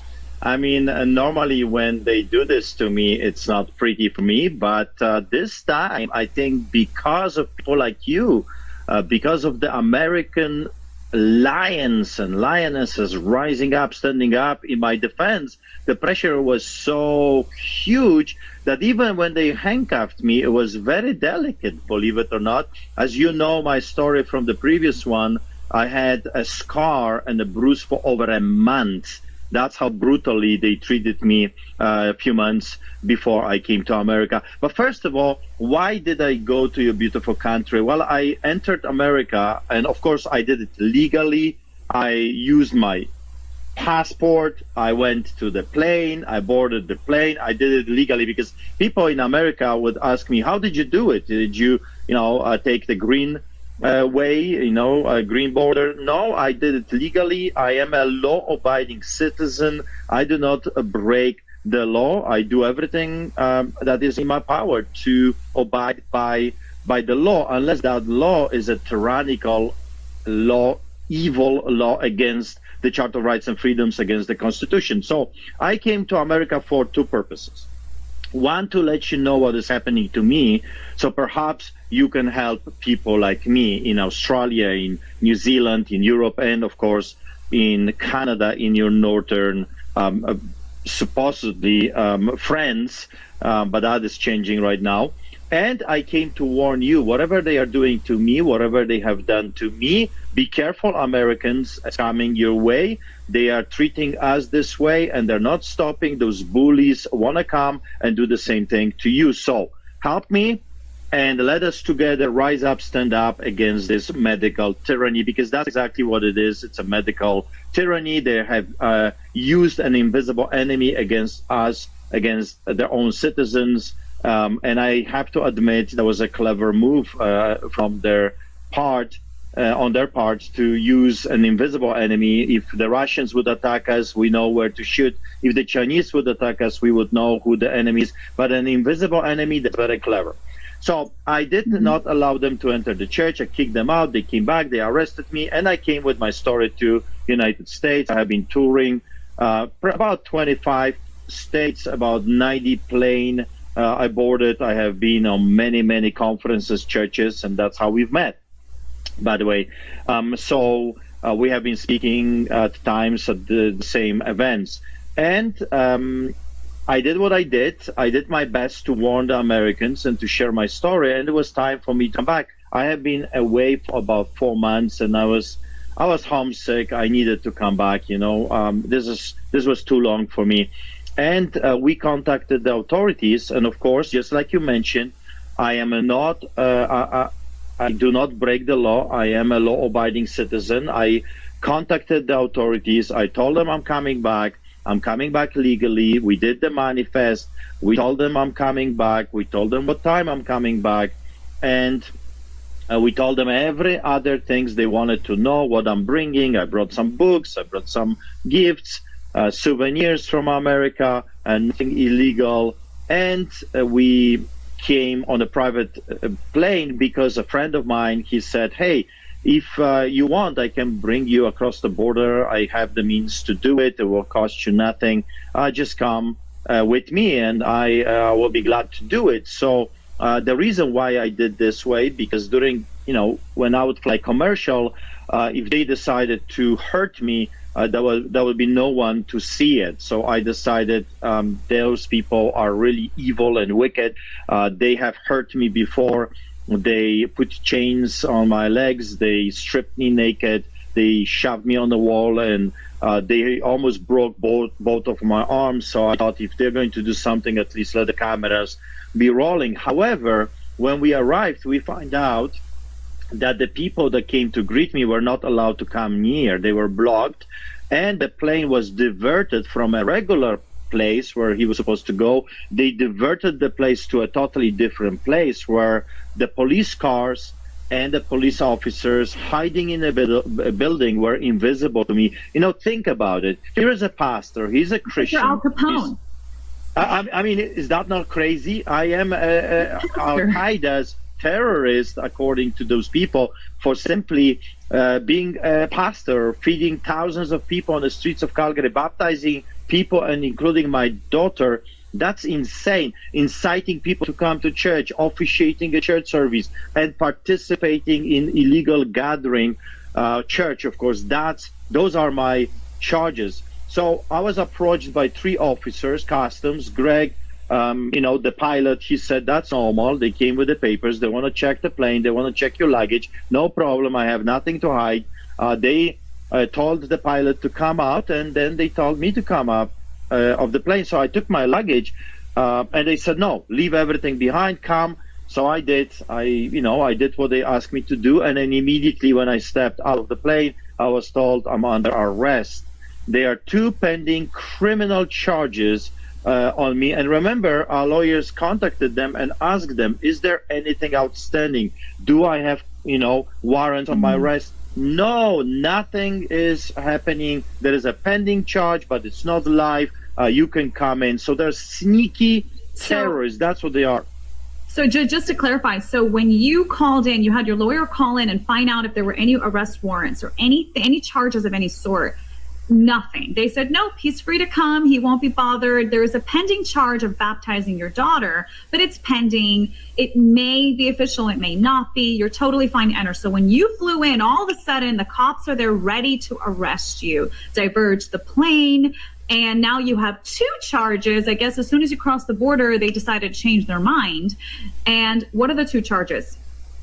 So I did not see the police, and that's a troubling thing. They were hiding in a building, and they hid their police cars behind the building. It was like kind of a sting operation to get Al-Qaeda's most wanted.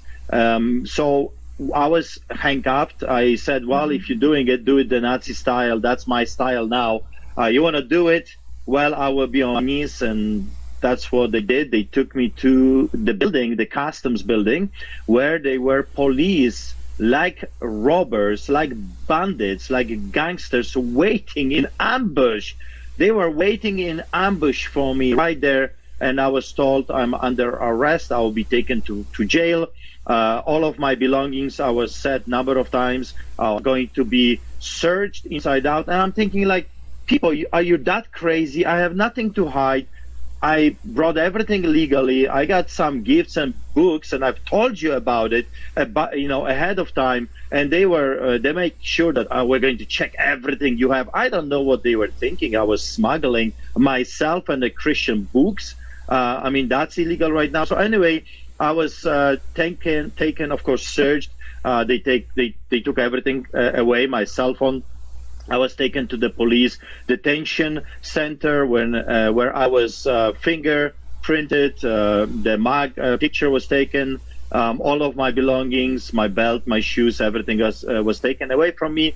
And I was thrown into a solitary confinement on concrete again. And I am more than too familiar with those types of cells with the bright lights. But I said, I don't know how long they're going to hold me, maybe months, and maybe I'll be transferred to prison. I did not know. Maybe they will hold me until October 13th, where is my sentencing for my inciting people to come to church and officiating a church service. So that didn't happen because, and here is an interesting thing for Americans to know, when Americans heard what is happening to me, they went crazy all over, including Eric Trump and other powerful politicians. They started to send this story. I have been detained, arrested. The pressure was so enormous.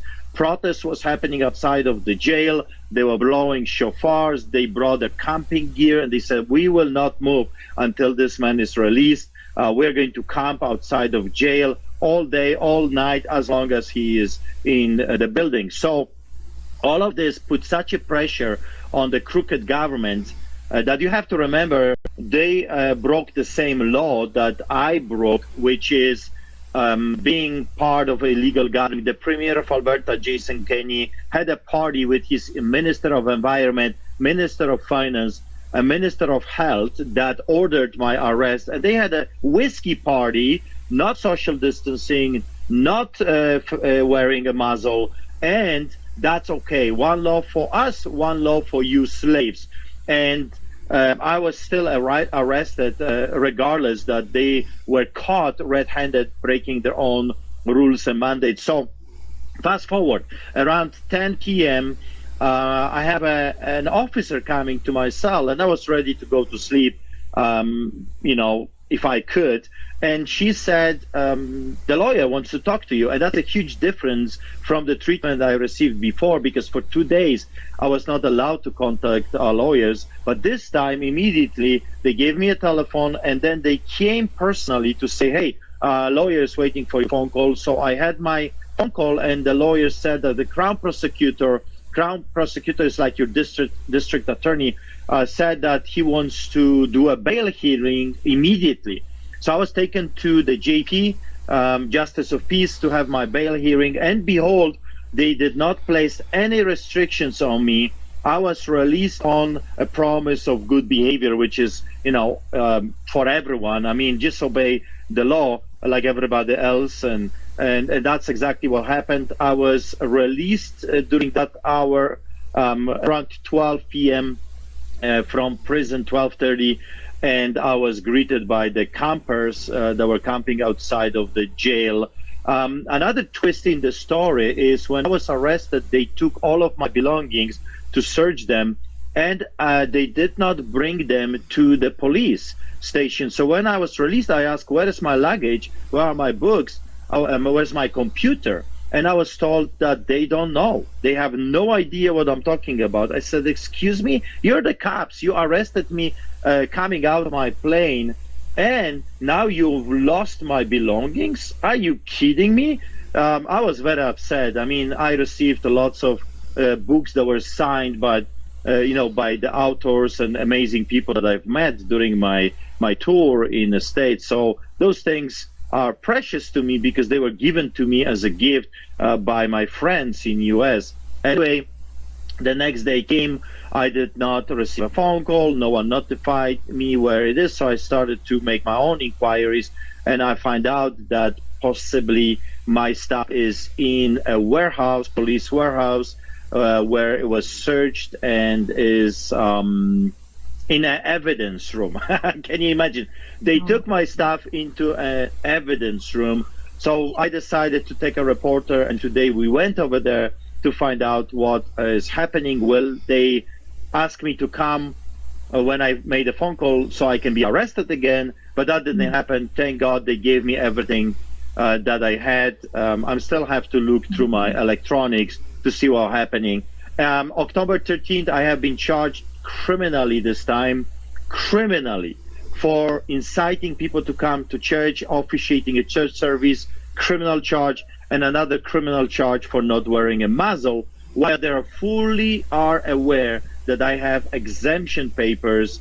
I am not required to wear a muzzle. I have a doctor's documents, and they know that, but they still charge me criminally for not wearing a muzzle. So that's pretty much the update. October 13th, the judge is going to either send me to prison or send me home for my 2 previous charges in civil contempt of court. And now, October 13th, I am to appear before the judge, and I'm facing 2 criminal charges. So again, you had a pending charge of baptizing your daughter. That's still pending. You didn't have a charge until you landed.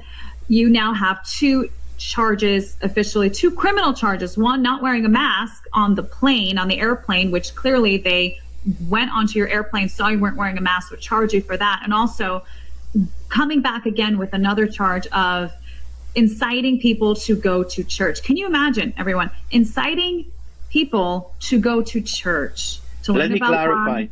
Yes. Let me clarify. The pending charge that we were talking about before I left America, that's the charge they charged me with criminally. So I don't have any more pending charges. This is the charge that they activated. It was pending. It was not live. They activated it when I was in the plane coming back to Canada. So just for clarification. Okay. Was there a pending charge of you baptizing your daughter? Yes, that's the one I'm being charged with. And now we do not know what date exactly they're using, because we baptize people every single week. This is a criminal charge for officiating a church service. I'm not sure if that's the same time I was baptizing my daughter or not. Our first court appearance is scheduled for October 13th. I have to clarify that with my lawyer what exactly those people are accusing me of. I didn't have the chance to do that yet. Regardless, if they have charged me with baptizing my daughter or not, and only simply for officiating a church service, I mean, I'm lost of words. What is happening to our country? And remember, everything that they're doing is for health reasons, and yet they took me straight from the plane, and I had an encounter, physical encounter, with about 20 police officers during my time in jail and between, and somehow that's okay. That's perfectly healthy and okay. But me having the same encounters with my church parishioners or baptizing my daughter, suddenly that's endangering people's lives, and I have to be criminally charged for it. It's unbelievable. It has nothing to do with health. It has everything to do with control, coercion, and force, because this is a tyrannical regime, quite frankly. There's one other thing so they charged you 5 months ago with feeding the homeless, right? Feeding the homeless apparently is also a crime in Canada. People say that never happened. Well, actually, you were charged with feeding the homeless. Is it a crime to feed the homeless in Canada? It is, actually. I know some people will be raising their eyebrows and say, no, are you insane? Well, I wish that was the truth, not that I am insane, but that this would not be the truth. I was charged multiple times for giving free goods and services. That's the actual charge in a book, giving free goods. So if I give you a sandwich, if I give you clothes, whatever it is, free goods, that's against the law. If I give you my services, so if you wanna come to me and say, Pastor Art, I have bad feelings, I have bad thoughts, whatever, can you pray with me? And if it happens, this prayer takes place in a public sidewalk or in a public surrounding, in a park, well, I have officially just broke the law by giving you my services for free. Also, there is also a law, crazy law, that giving free printed material, distribution of printed material. So if I give you my business card, if I give you a Bible, if I give you a gospel tract and say, hey, Anna, read the Bible, here is my copy, take it. Well, I just committed a crime in Canada. It's illegal to distribute any printed material without the permission of the government. And if you think we have not been taken over by socialism, fascism, and communism, you have not been paying attention at all. This has been in the books for about 20 years, those so-called laws. Of course, they will not attack you with them unless you are, in their mind, a threat to their system. They have charged me because I have become, I don't know, Anna, I don't really know what I have become. I just want to be left alone. I feed thousands of people 4 times a week on the streets of Calgary. I take care of the orphans, the widows, the homeless, the drug addicts, the prostitutes. Half of the most wanted of Canada are on the streets of Calgary, and I provide their necessities of life. If I don't feed those people, extremely dangerous people, then they will go out there and they will whack your head, your mother's head. They're going to break into a house, they're going to break into a car, into a garage, and they're going to get the necessities of life by crime. So I prefer to come and bring them the barbecue, feed them, and hopefully, at least hopefully for those few hours, there is less crime on the streets of Calgary, not more. And the government hates it. That's the bizarre thing. They hate anyone that is outside of their control, just doing good. So don't be fooled. They're not there to save lives. They're not there to protect lives. They are there to control every aspect of your life. And remember, I grew up in a country like this. I grew up behind the Iron Curtain. I grew up under the boots of the Soviets. I've seen this movie before. It does not end well. America, rise up. If you want to still have your free country, you have to rise up. You have to remember there is more of us than of them. If we will rise up, if we will stand up, it will be over for them.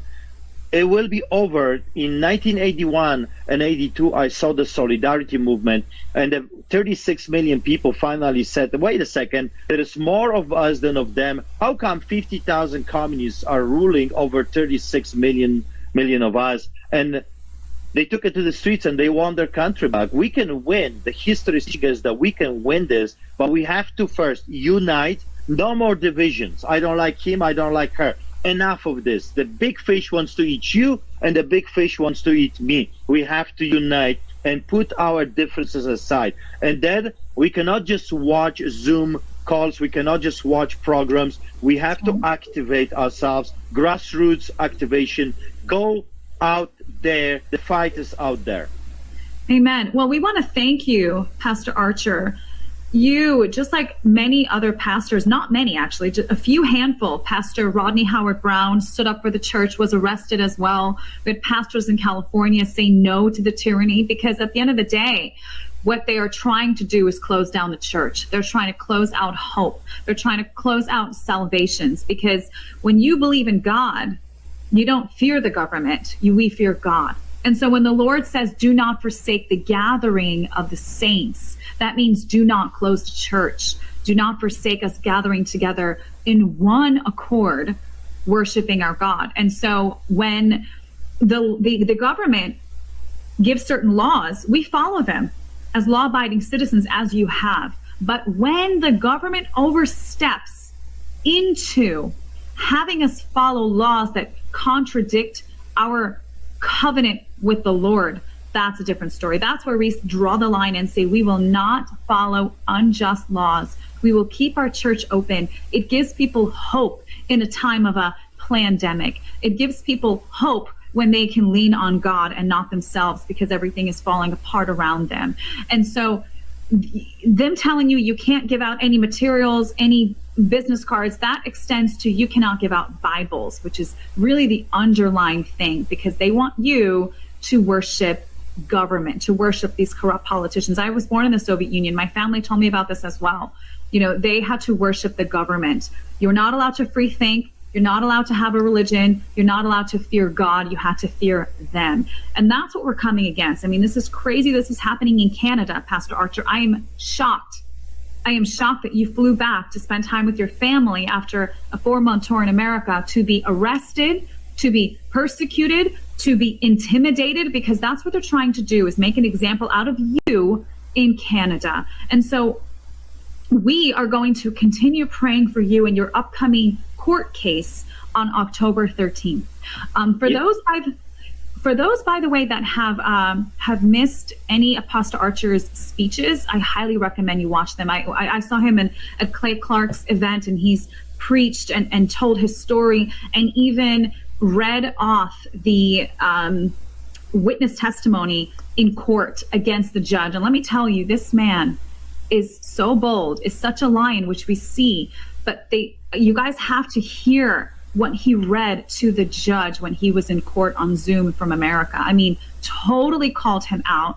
He could have begged for forgiveness, but he didn't. He stood tall and protected his church, his family, and the word of God. So I want to commend you for being a lion in the midst of hyenas. Thank you. And that was, I think, the saddest thing from what happened just a few days ago with my arrest. When I came back after all those months, my wife was there, but she was not allowed even to see what is happening to me. My children were there to greet me, and I was not even allowed to hug my wife and kiss my children. That's the heartless, communistic, socialistic, fascist government right now. They could arrest me anywhere they wanted to. They could say, well, we'll pick you up a day from now. They know I do not run. They know where I live. They know I've never skipped a bail. I've never skipped a court appearance. They know I have lawyers working for me. We could arrange 10,000 different ways of me to be arrested, and they've chosen the worst possible way. A guy is coming from a tour, and instead of giving him at least 5 minutes with his family so I can hug my children and just tell them I love you and everything is going to be okay, don't worry, they've chosen to deprive them and us together, me, from that moment with my wife and my kids. That shows you this has nothing to do with law and order, has nothing to do with health. They are terrorizing people by showing, we see, if you dare to speak the truth, if you dare to, educate people, because that's what I'm doing. I'm educating people about what's really going on. You will be harassed. You will be prosecuted. You will be persecuted. We will come after you. We will hurt you. And we will hurt your children, and we will hurt your family. So I think that's the saddest part of this whole affair. I'm talking about Pastor Artur Pawlowski. Arthur, great to see you again. Thanks for being here. Thank you so much for having me in. It's always a pleasure. And I just want to use this opportunity again, Ezra. Thank you, thank you, thank you. And of course, your viewers, the people, the good people around the world that chipped in and helped us to face the giants of the land, because that's exactly what we have been facing in the past 2.5 years. The giants, the Goliaths, the uncircumcised, if you will, Philistines in this land, haters of freedom, haters of democracy, like Jason Kenney, like Chandra or Copping, or the boys from the Sky Palace hypocrisy. So thanks to you, and you're absolutely right, I don't think I would be able to fight them. The arrests, the massive fines, and the constant ongoing harassment. I've counted once in our church service over 100 police officers and 52 police cars, including SWAT team and the chief of police. Like, how one man or little church can fight something like this without the support of someone like you that was willing to tell the other side of the story, and the people that are watching Rebel News and were willing to say, this is a fight worth fighting, and we are willing to chip in. So I thank you so much for being able, for being part of that journey with me and being able to chip in, whatever you did for me to be able to stand up and say, hey, to the death, I'm not willing to bow to the establishment. What they're doing is wrong, and I escaped such atrocities in Poland, and I'm not going to allow them for my children or for myself to relive through this. So thank you. Well, you're very welcome. I say that on my own behalf.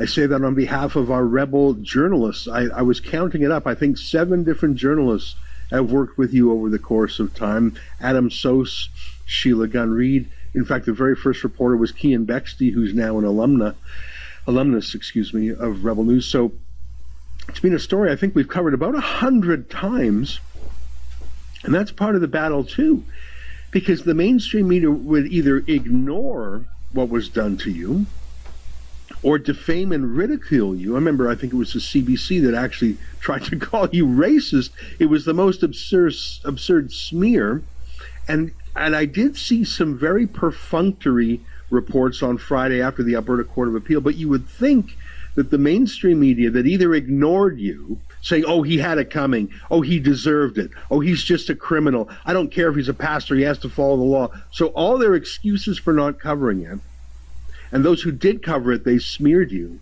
On Friday, we had the resolution of all of that, and the Court of Appeal said, no, he wasn't a criminal, he did nothing wrong. You would think that they ought to write how the story ended, but I saw just tiny snippets in the media party.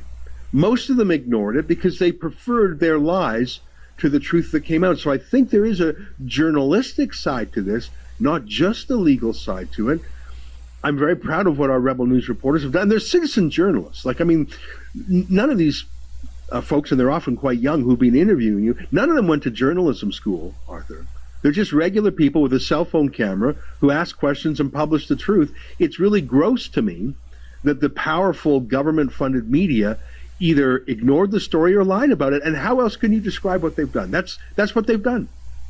Yeah, thank God, Ezra, they didn't go to the journalistic school. I mean, if they would, they would probably work for CBC propaganda machinery of Adolf Trudeau, Castro, whatever we want to call him, or Jason Kenney, the traitor to Alberta, the traitor that we believed at first that he's going to come and defend us. I remember the stories when he showed up, the people were calling him the savior of Alberta, and it turned out he was one of the deadliest snakes that was biting our freedom, alongside federal government and the municipal governments, trying to destroy us, the way of our lives, the industry. It's a shocking thing. I remember when the mainstream media called me a terrorist. That I was terrorizing my neighborhood. Why?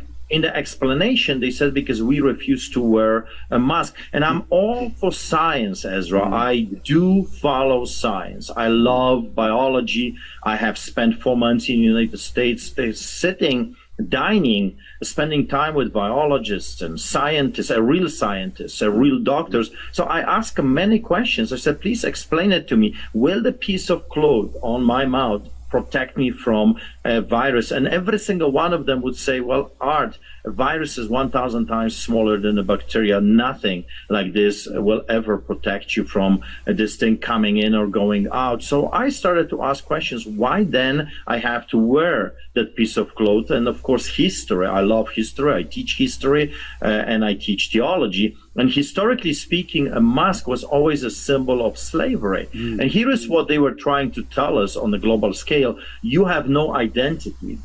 We are taking away your identity. It doesn't matter who you were before that. It does not matter if you were a son of a prince. Historically speaking, when Afro-Americans were kidnapped from Africa, taken to the North America, they would put iron masks on their faces for that reason. You don't mean anymore. Your name doesn't mean anything. Your background, it doesn't matter who your father was. Now you're just a number. You're just a social insurance number. And also what that means is we don't care what you have to say. Your voice doesn't matter anymore. And that's exactly what I observed. It was like a repetition of history for me unfolding in front of my eyes. And I said, this is wrong on so many levels. And of course, when they came after our children, I knew, God, we are in a big trouble. They're not going to just try to hurt us, but they are just like Stalin did, just like Adolf Hitler did with the children. Craziness. What was the name? The Jugend. Hitler Jugend. The children.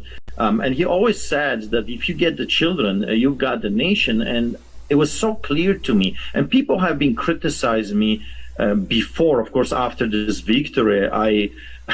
Ezra, I had phone calls from politicians and texts, and the politicians, known politicians to us, would say, that's a great victory. We always were cheering for Pastor Art, and we were always on board, and we were praying for him, including Travis Taves. Believe it or not, Travis Taves puts a tweet and says that he was always disturbed by what was happening to the pastors and shutting down. But he was a cabinet minister of the government that prosecuted you. How can he say that when if he really was opposed to it, he should have said something in public or resigned from cabinet. Am I right? Is it the same Travis Taves? That's right. And more than that, he was the one that was caught breaking the same rules and regulations and their own mandates, which I had to be taken in a El Chapo, Al Capone, Escobar style takedown in the middle of the highway for my crime of inciting people to come to church and participating in a church service and officiating an illegal gathering. That's the same guy that I met about 3 weeks ago face to face, and I said to him, listen, what you did to me is unbelievable. Can you tell me why you did this to me and why you're still persecuting me, your government? And he looked at me and he said, in the behalf of Albertans, I apologize to what happened to you. I said, but that's not good enough. You have to call a press and you have to tell them what is going on with me. the atrocity that you have implemented on me, my family, my friends, my brother David, his wife, my parents, is wrong. And he says, well, that's the thing. I cannot do that. So I don't mean to interrupt you. I just want to get one more piece of information. So this is Travis Taves, cabinet minister. Did he say this to you privately? Was this on the phone or in person? When he said, I apologize to you, there's some value there, even if it's a late apology, even if it's not sincere. Was this a private apology? Like, was anyone else there? Was this at an event? Because I would think it was a public offense to you, and there ought to be a public apology, a sneaky private apology to incur your, to assuage you personally, feels like a form of deception. Where was this that he said this? When was this that he said this?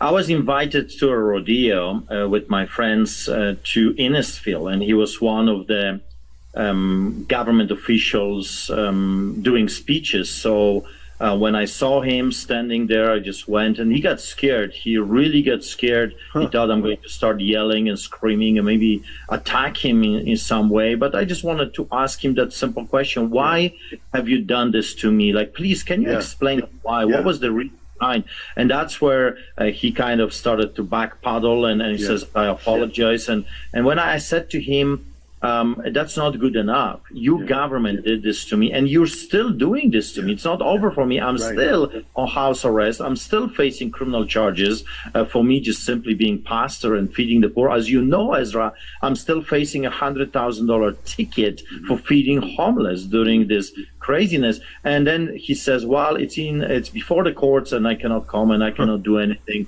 else. And yet he's running for the leadership of UCP party as we speak right now. And then he tweets this craziness that he was always cheering for me. He was always on board, and he's very glad that the Court of Appeal did the right thing. I mean, it's insanity. It's like schizophrenia on the highest levels, because it's them. And then you've got Jason Kenney meeting with the Pope, pretending he's good, altar boy, in favor of religious freedoms. And yet I'm still on house arrest, facing criminal charges for nothing.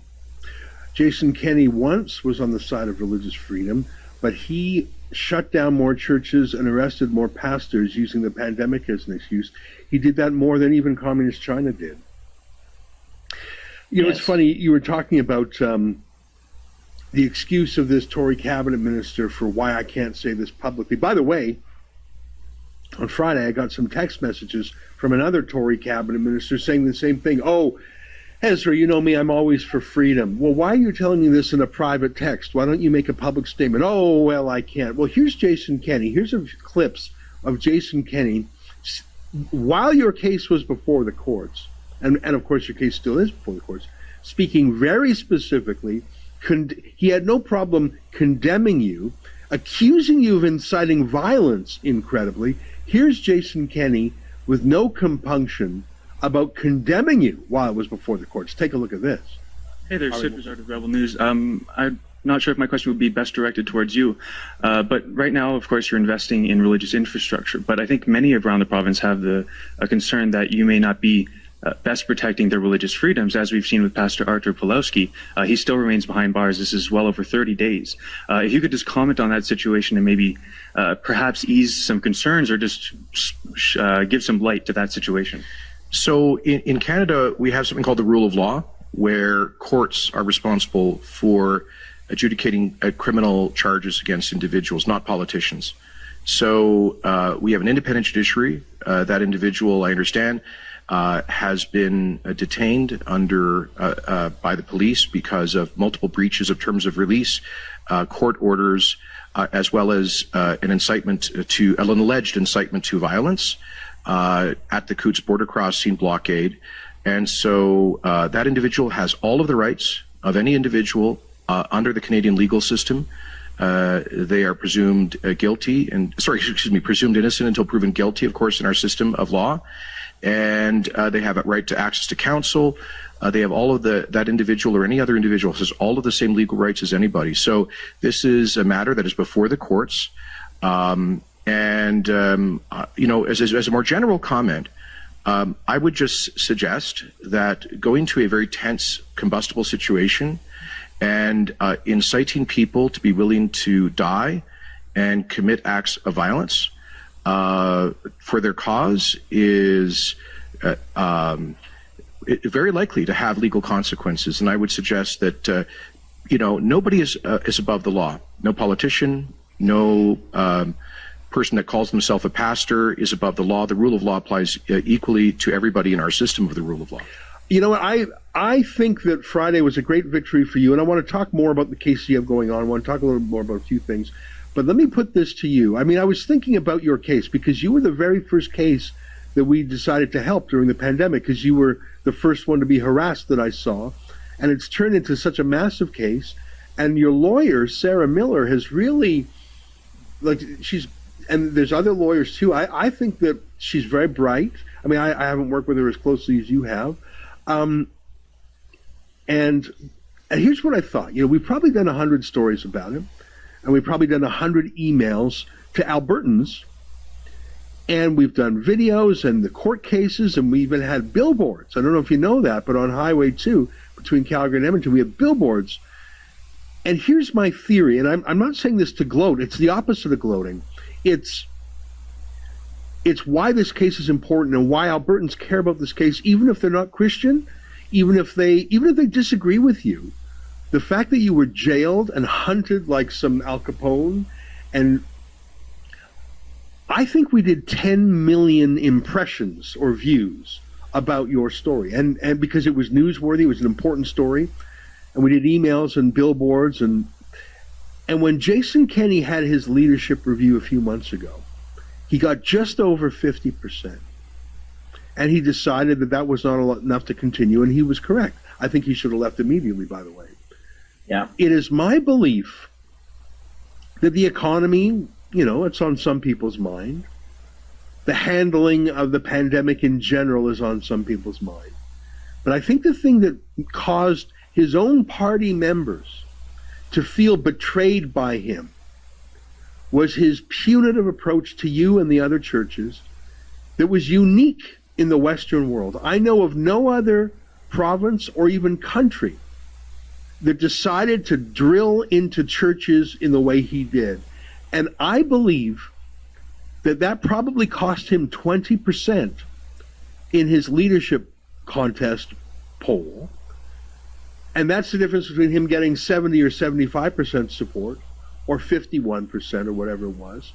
I believe that he lost the premiership over his persecution of Christians. And so I look at your vindication by the Court of Appeal. I think, who are the winners? Well, you are, and the rule of law and the Charter of Rights, and your lawyer was successful, and the donors were successful. You're the biggest winner, of course, but Adam Germain was disgraced and discredited by the court, and Jason T. Kenney, his premiership was cut off, and everything he said about you was rebuked by the court. He is the biggest loser in this whole fight, and he deserves to lose, because no one else in the world persecuted Christians like he did, and it's so strange coming from his background.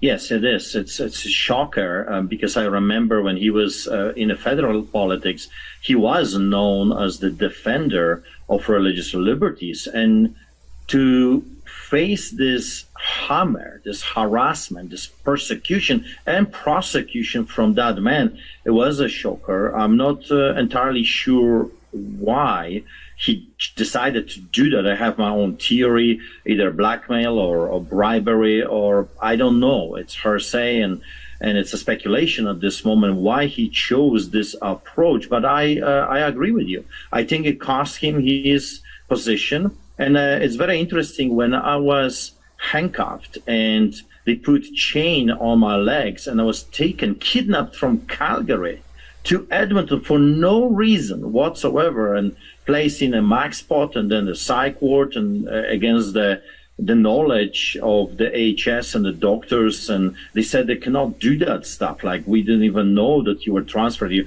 But when I was there with the sheriffs in a car, I saw the billboard you put together right there. When I was chained and when I was locked, handcuffed, I looked through the window when I was going to Edmonton, and I saw that billboard. And I'm telling you, Ezra, it cheered me up. On the way back a week later, when they were transferring me back to Calgary, I specifically looked for that billboard because I knew it's there, because I saw it on the way to Edmonton, and I saw it. And the inmates that were there with me in different compartments, they look at me and they said, "Aren't you that pastor that gets arrested all the time?" And I said, "Well, guilty as charged." And they started to yell, and they said, like, "Wow, we are with celebrity, and you're our hero. What you did was amazing. We read about you in jail and this and that." And it's so fascinating because that's exactly what happened everywhere I went. In Calgary, as you know, I turned my entire unit into a church services. Every person from my unit was attending my church services and prayer meetings. When I was taken to Edmonton, I did the same thing. I had a number of inmates joining me, and everywhere I went, people recognized my face. And that's thanks to you, Ezra. Well, you're giving me too much praise, but I thank you for that. But I'm deeply touched to hear that you were ministering even in prison. And I think there's a great Christian tradition of that, finding these lost souls, people who have gone astray. Some of them probably in there inappropriately. Some of them, frankly, belong in there. But all of them needing some help spiritually, emotionally. Maybe they're there because terrible things have happened to them their whole lives. And for them to look to you in prison with them as a source of hope, that is deeply touching to me. And that's a beautiful story, actually. Yeah, it was incredible how those people were drawn to me. Everyone knew I'm there for political reasons. I was truly, and I'm still on house arrest. I am truly a political prisoner. I've done nothing wrong. Those people, you're right. Some of them were bank robbers, murderers. Some of them were there because of heavy drug trafficking or assaults. Some serious crimes they have committed. But hope is commodity that everyone desperately needs. That's why you need clergymen. That's why you need churches. That's why we are essential services. A lot more than Walmart, a lot more than Safeway, a lot more than liquor store or marijuana store or abortion clinic. We are truly essential services. And it truly showed wherever I went. I had guards coming to me privately, praying with me, thanking me for standing up also for them and their children. So it is an incredible story. And again, thanks to you, the story, people were able to hear what's really going on, because the mainstream propaganda was not willing to tell people what's really is going on. They preferred to lie about me, like calling me xenophobe, hearing my accent, and calling me a racist, knowing that I have orphanages in Africa and I traveled in Barbados and other places where they have a black population, and I have half of the people colored in my church. I've got Native Americans, I've got Asians, Chinese, I've got people from Jamaica, I got Africans in our church. Like, I don't care about your color of your skin, I don't care about your creed or your background or your language. If you're coming to the church to a pastor, you're welcome. If you're standing in my lineups, you're welcome. You will hear the message. You don't have to, but that's what I do. I'm a pastor. I preach, of course, but I will feed you because my God loves everyone. And Ezra, I want to tell you something on the record. I don't hate my enemies. I don't hate Jason Kenney. I will sometimes sharply speak about them or challenge them sharply, yes, but I don't hate my enemies. I pity them because what they have done is so fundamentally evil. Evil. I would not want to be them when one day they're going to face my God, a judge that doesn't take any bribe. I wouldn't want to be them. Yeah. Well, I had a conversation for almost an hour with your lawyer, Sarah Miller, the other day. And what I like about Sarah Miller is you're full of passion and emotion, and she is a little bit more cool, so to speak. She's cooler than me. Like, I'm a little hot on this subject too. And she went in legally, analytically, And I think she doesn't share all of our ideology, but I think that makes her a sharper advocate. I really feel like she's done a great job, and I know she's working on a number of cases for you. You mentioned you're still under house arrest. There are still more prosecutions. So Sarah is still working on those. It's very interesting to me, given the rebuke by the Court of Appeal unanimously for how you've been treated, for the provincial government, they could drop all these cases in a second. They could stay the proceedings, to use a technical word. They're spending millions of dollars prosecuting you. They could stop that in a second. They could say it's not in the public interest. They could say he's already served almost 2 months in prison. There's all these charges still outstanding against you. For them to proceed against you in those charges, in the face of this overwhelming Court of Appeal ruling, would show, in my mind, an obsession, a vendetta. They're out for revenge. I hope they don't do it. Maybe it's too early to get any indication. It would be wonderful if they dropped the charges. I mean, you've been punished enough. Do you think they're going to keep after you, even in the face of this Court of Appeal ruling?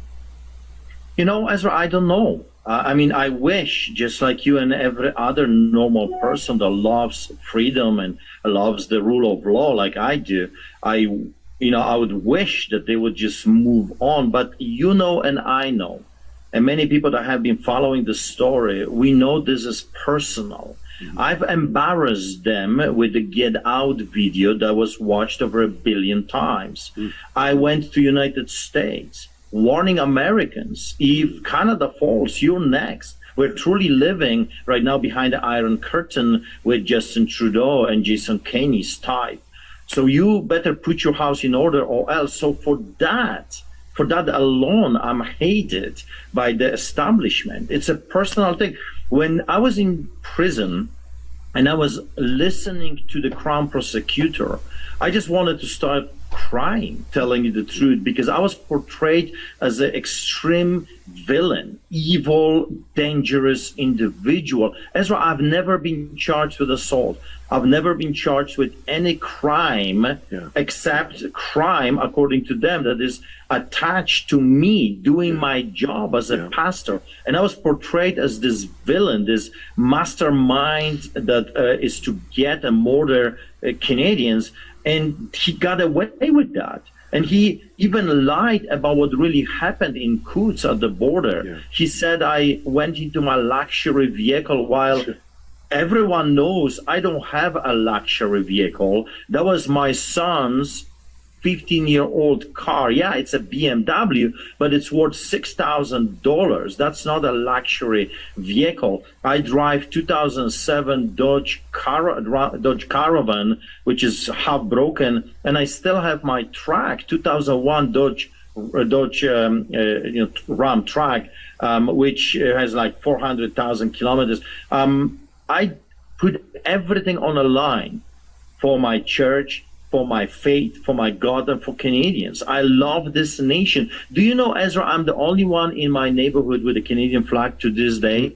In front of my house, there is a Canadian flag. Why? Why do I keep it? I could take it down and put something else, but I keep it because I love my country. I love Canada. I love Alberta. I cherish Alberta and the notion of freedom, the idea of freedom to come to this new world and work hard and achieve something and pass it on to my children, and hopefully they will pass it to my grandchildren, their children. This idea of a world without persecution, a world that you can work hard and achieve something beautiful, is dear to me, because that's what I was not given when I was growing up. I grew up in hell behind the Iron Curtain. We escaped the Soviets' boots only to find ourselves being persecuted right now. And I'm telling you, Ezra, I'm not running away. I had offers from Americans. They would give me houses. They would give me churches. They would give me a salary like beyond my imagination even. They were saying, come to America. You are like American.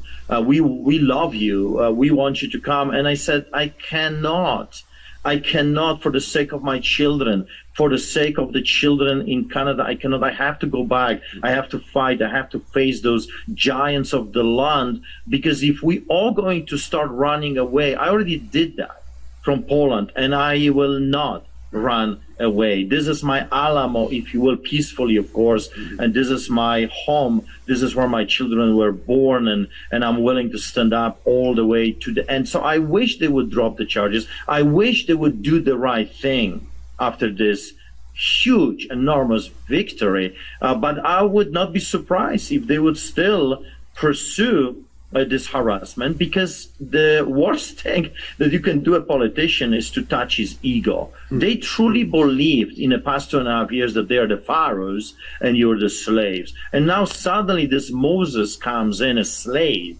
and nobody in their eyes, and dares to challenge them, saying, let my people go. That's unacceptable to them. Well, let me ask you one more question, and it's something I've thought about because I'm Jewish and I occasionally go to synagogue. I am unaware of any mainstream Jewish synagogues that stayed open. Now, a lot of very religious Orthodox synagogues stayed open sort of very quietly under the radar, and I understand that some Muslim mosques stayed open very quietly under the radar. Most Christian churches, especially the mainline churches, the United Church, as it's called, other churches like that, closed. Even some Catholic churches, they went all online with Zoom. And there were very few churches that said, no, we need to meet in person. We need to have this sense of community. We need to minister to people in person. In Alberta, there were maybe a half a dozen churches who did that. Pastor Coates from the Grace Life Church, Pastor Stevens in Calgary. And boy, did Kenny come down on them. But my question for you is, why was there no solidarity? In fact, I saw some churches denounce you. I saw some churches denounce you and the other pastors, saying you should obey Caesar. I was shocked by that. I had hoped that some Sikh temples and Jewish synagogues and Muslim mosques would have said, stop picking on Arthur. I didn't see that. I had expected that some Christian churches would have stood by you.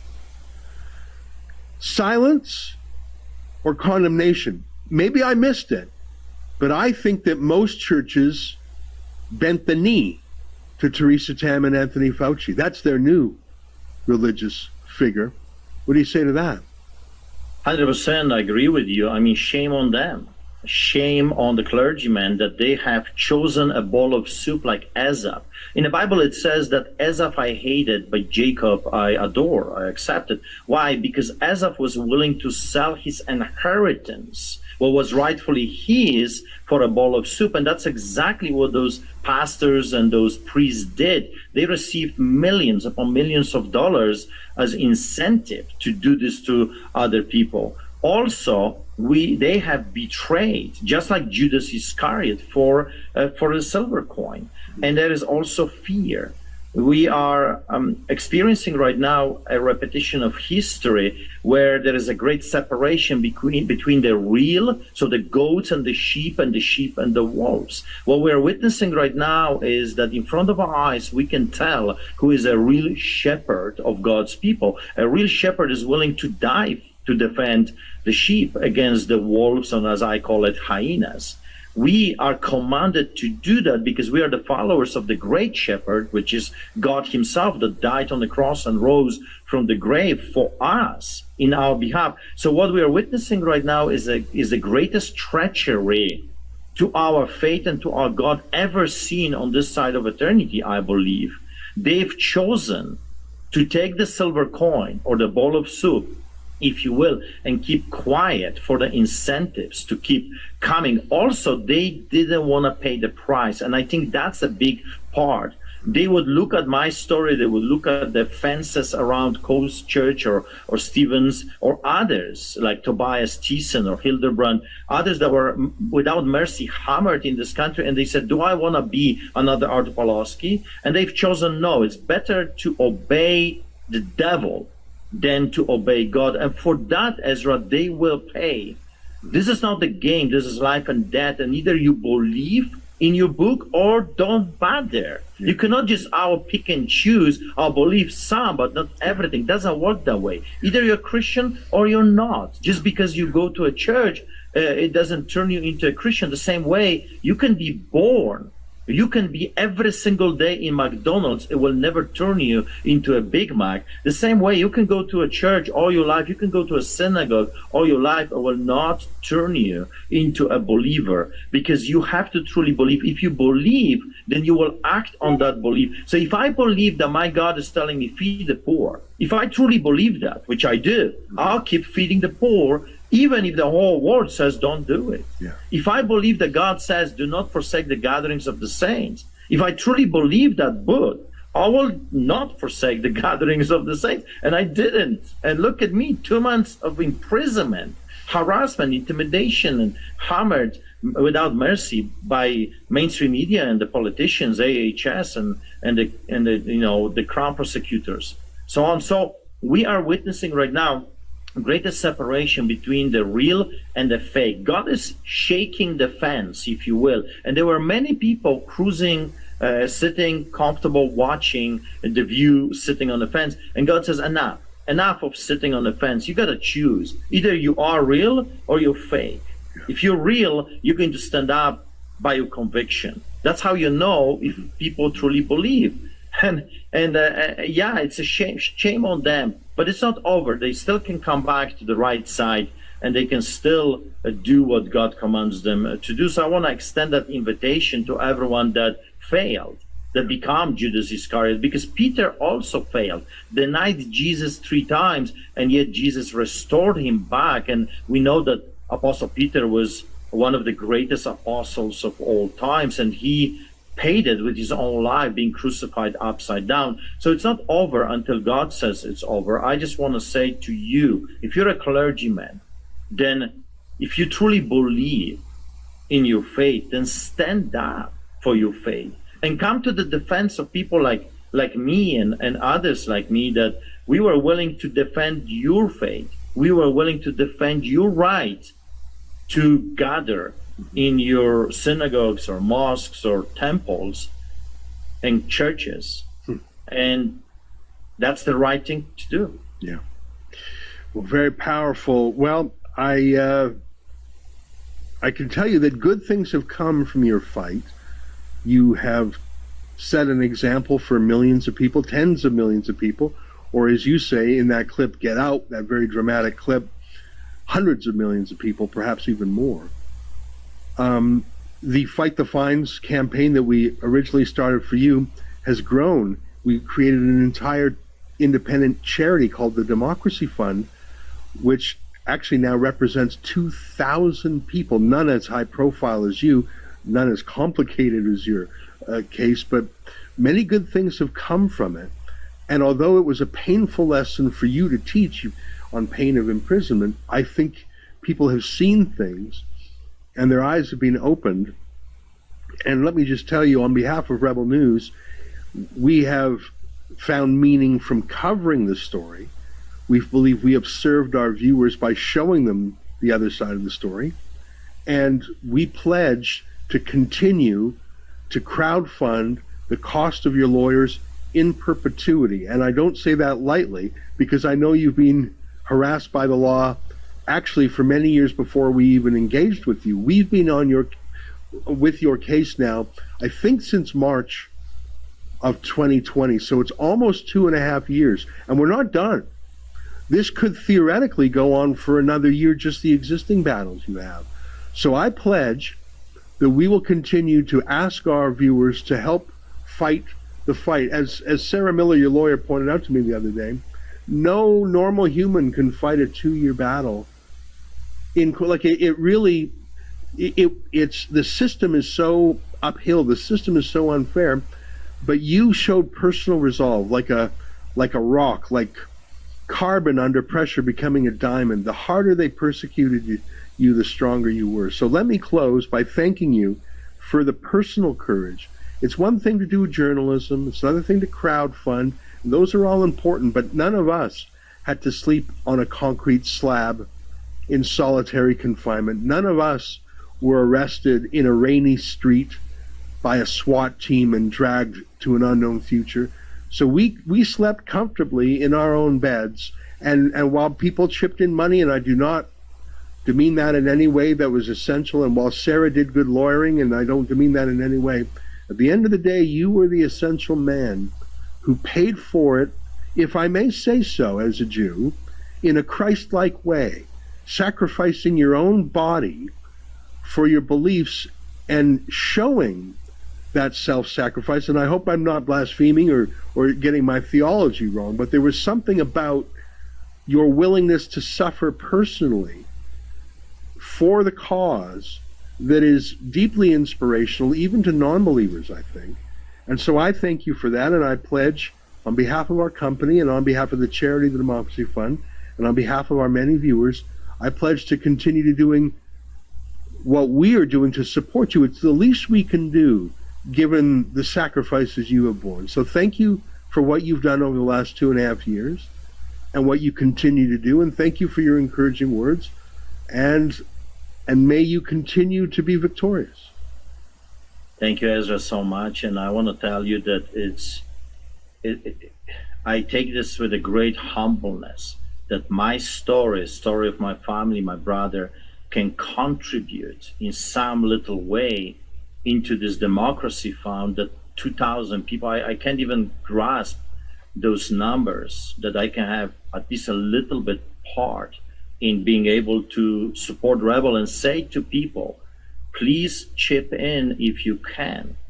Because even though we had this major victory now, there's more to come, and there are thousands of people that are facing illegal harassment and tickets. So if you can help. And I'm greatly humbled that I can be part of this. I mean, this is our story. This is our Canadian story, and we're just small part of that story. And I'm very grateful that I can be part of that story. Well, thank you for that, and thank you for your time today. And we'll keep in touch. I know we will. So many of our viewers care about this story a lot. So we wish you all the best, and enjoy the vindication that comes from Alberta's highest court. Thanks, my friend. Thank you so much. God bless you. All right, there you have it. Ladies and gentlemen, the Polish powerhouse himself, Pastor Artur Pawlowski. Thanks so much for being on the show, Artur. How are you doing tonight, sir?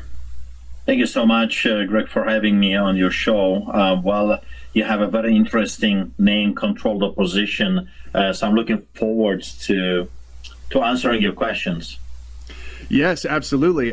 So last episode on Controlled Opposition, I covered your story, and notably how Danielle Smith kind of backed away. You may have remembered she made this comment about, I'm going to stand up for the people who are persecuted unlawfully with COVID measures. She mentioned pastors specifically, almost giving a nod to you, as it were, and then she kind of slowly but surely backtracked. I covered that in the last episode, and I was left with the question, why is it so hard? Why is it so hard for conservative politicians to stand up for Christians, and specifically you getting thrown in jail for no good reason? So I thought, how about let's just rip the Band-Aid off, let's just get right to it, Artur. How do you answer that question? Why do you think it is so hard for these conservative politicians to stand up for you? Actually, it's not hard at all if they were truly conservative, but we know that they're not. That's the problem. So if you're really standing for freedom, if you are actually representing the people that elected you on certain promises, then it's not hard at all. However, let's look at this whole, flip-flopping political pancake called Danielle Smith. I mean, I worked with her during the Wildrose 1.0 when she built the momentum with all of us, and then suddenly, for some promises of becoming the deputy premier, she abandons us and walks to the other side and walks to the enemy and leaving us, leaderless. I mean, it was absolutely crazy, treachery at the highest levels. And then a few years later, well, she was greatly rewarded for that treachery, and she becomes the radio host, QR77. And for years, she is learning how to manipulate, how to talk, how to deceive people.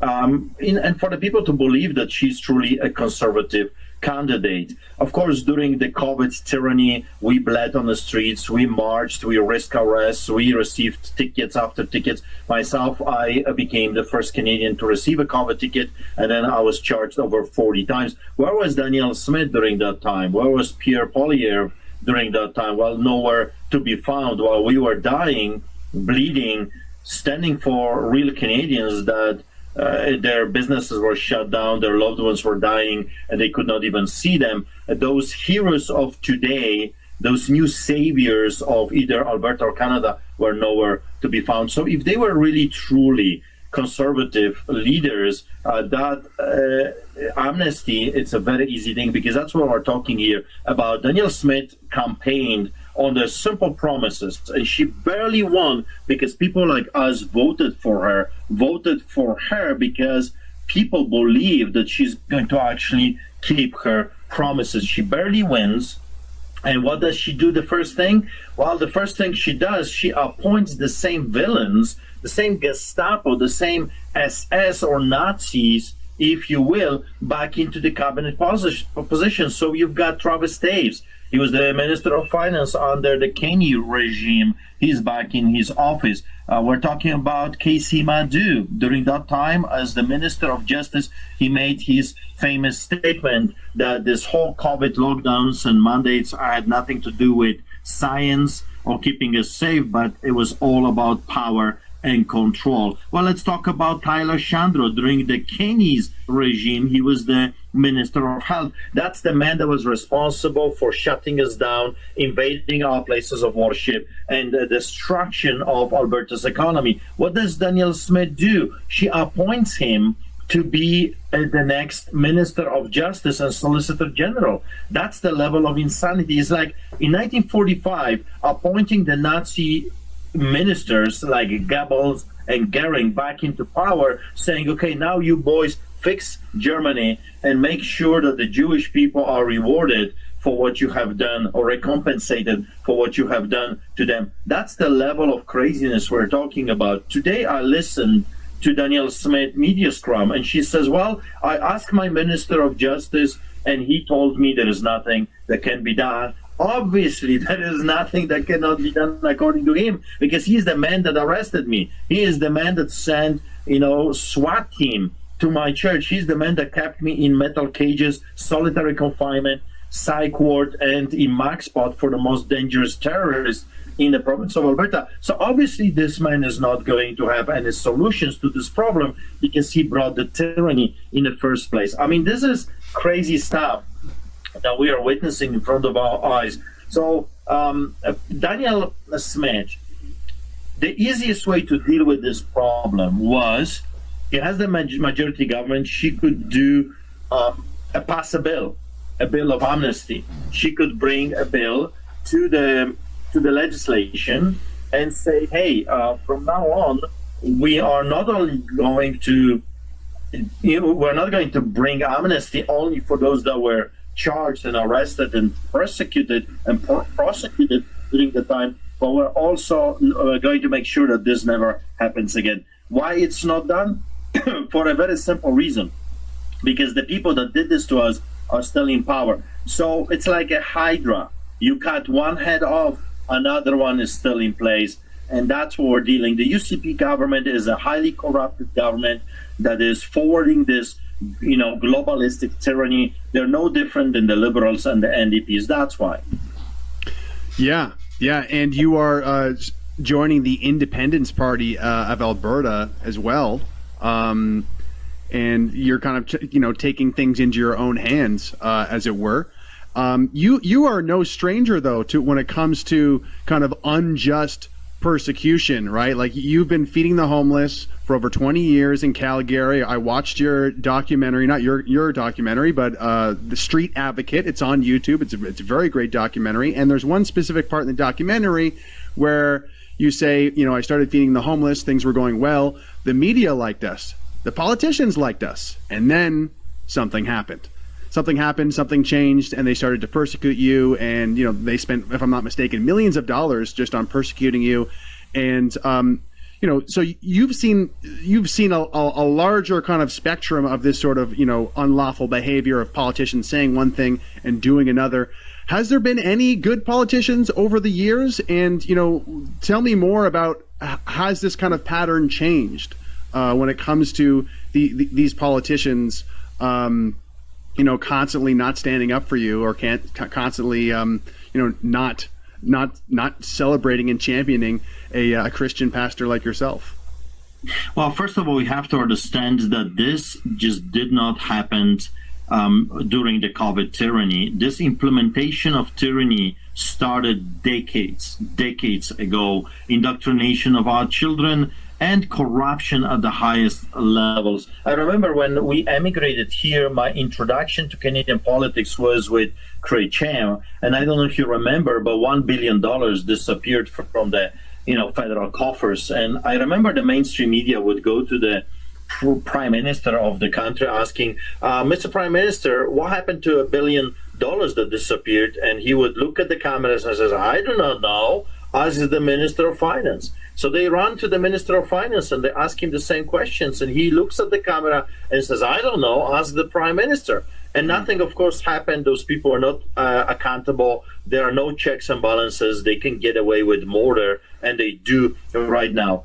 During my ordeal, I was arrested 16 times, over 100 court cases, 340 citations so far, for just simply being a pastor. This is a very anti-Christian government, and I'm not talking just the federal government. I'm talking about provincial and municipal governments at every level. They hate feeding the poor. They hate anyone that dares to bring hope to the hopeless, because this is a competition during communism, socialism, fascism, hybrid, as we are experiencing right now. They hate the idea of competition. You see, they want to be the modern day gods. They want to be the modern day pharaohs. And anyone that stands and says, hey, wait a second, there's actually a living God and you're not him, well, they have to do everything in their power to destroy that. And you got to remember, I grew up behind the Iron Curtain under the boots of the Soviets in a godless environment where communists, of course, and socialists do not believe in God. They want you to worship the state. So when you do not worship the state, when the state tells you do something and you choose not to, because you believe in a higher power, you believe in God, you believe in the Bible, well, then you become the enemy of the state. And that's exactly what happened to me. During that time, 20 years ago, I found some good politicians. They were still good, decent politicians. One of them, Rob Anders, he would come to open marches for Jesus. He would come to feed the poor. He was a member of parliament for 18 years. And I remember having conversations with him, and it was him that told me how bad it is in the federal government, what is happening in the parliament, how evil and perverted the whole system has become. And of course, the provincial government is no better, and municipal government is no better at all. Do you know that there is actually laws on the books right now in the bylaws that prohibits you to feed the poor? So, for example, if you give a child a sandwich to a dying child on the streets of our cities, there is a law in the books that says giving free goods and services is prohibited by law, and you can go to prison for that. Do you know that there is a law that says giving printed material is also against the bylaw, which of course is targeting Bibles and gospel tracts? That's how evil this politicians or this political arena has become. Do you know that we used to have a prayer at our city halls and legislatures and in parliament? Well, all of that has been kicked out because they hate the competition. They don't want anyone to be able to remind them that there is actually accountability, that there is a living God that watches and knows it all and knows what they do when they think no one is paying attention. So, yeah, they were few through the years, but now, I mean, look at my trial. This trial just a few days ago for my sermon to the truckers in Coutts a year ago, when I told them, stand up for your God and state-given rights, do it peacefully. I reminded them about solidarity movement, non-compliance. When I told them, hey, whose land is this? It's not just the elected politicians, but it's yours. So stand up and fight for your children, but do it peacefully. And my trial was last Thursday. Do you know how many MLAs or MPs showed up? 0. Not even one. Not one. So we do not have conservative government. And if people still believe that we have a conservative government, you are delusional. You're completely lost your mind. You have no idea what's really going on. The liberals, the NDP crazy people, socialists and communists, and treacherous conservatives or so-called conservatives are not serving us anymore. They're serving the globalistic agenda, net zero, you will own nothing, you will be eating crickets, riding a bicycle in -40, and you will be happy. While at the same time, we saw all those people, so-called conservatives, flying private jets in Davos, over 1,000 private jets, riding SUVs and eating Japanese steaks, while they're telling you you will own nothing and you will be happy. So if you don't see that, if you don't see what they're doing, if you actually believe a person that wants to pretend I'm a savior of Alberta, I'm a freedom fighter, but yet was not willing even to lose her job, I'm talking about Danielle Smith, then you're blind and you're deaf. And you just want to believe your lie because it suits you agenda. You just don't care about what is going to happen to our beloved Alberta and what kind of a country we're going to have when we're going to move on and give it to our children and our grandchildren. The same people that did this to us are still doing this to us. They just pretend that they're better. It's like a game of I'm a bad cop and a good cop. You know, the game of the bad cop and the good cop. Yeah, two wings of the same bird, and that's exactly why I started the show Controlled Opposition, because that's how I feel. These Canadians, I'm sorry, are delusional if they think that this Conservative Party is actually conservative. If you think that this Conservative Party is actually fighting for you, and the whole premise really is, in many ways, I think the lies that are told by the Conservative Party is actually a lot more worse and nefarious, because at least the Liberals, we kind of know where they stand. They clearly don't like Christianity. They have their own crazy kind of woke religion going on. They hate you, Artur Pawlowski. They hate everything you stand for, and they're pretty open about that. They've even said it, do we tolerate these people? But the conservative lie gives us this false hope, right? Oh, no, don't worry. I'm fighting for you. I'm going to fight for you. Let's talk about the Conservative Party for a minute. Do you trust Pierre Poilievre, and how do you think we can better influence these Conservative MPs to better represent the people, or do you think we should have to start from scratch? We must start from the scratch. I mean, there is nothing worse than a dagger of a friend, because I can face the NDP crazy people, the communists, the socialists, I can face the liberal Nazis, and at least, just like you said, at least you know what they stand for. They're in your face.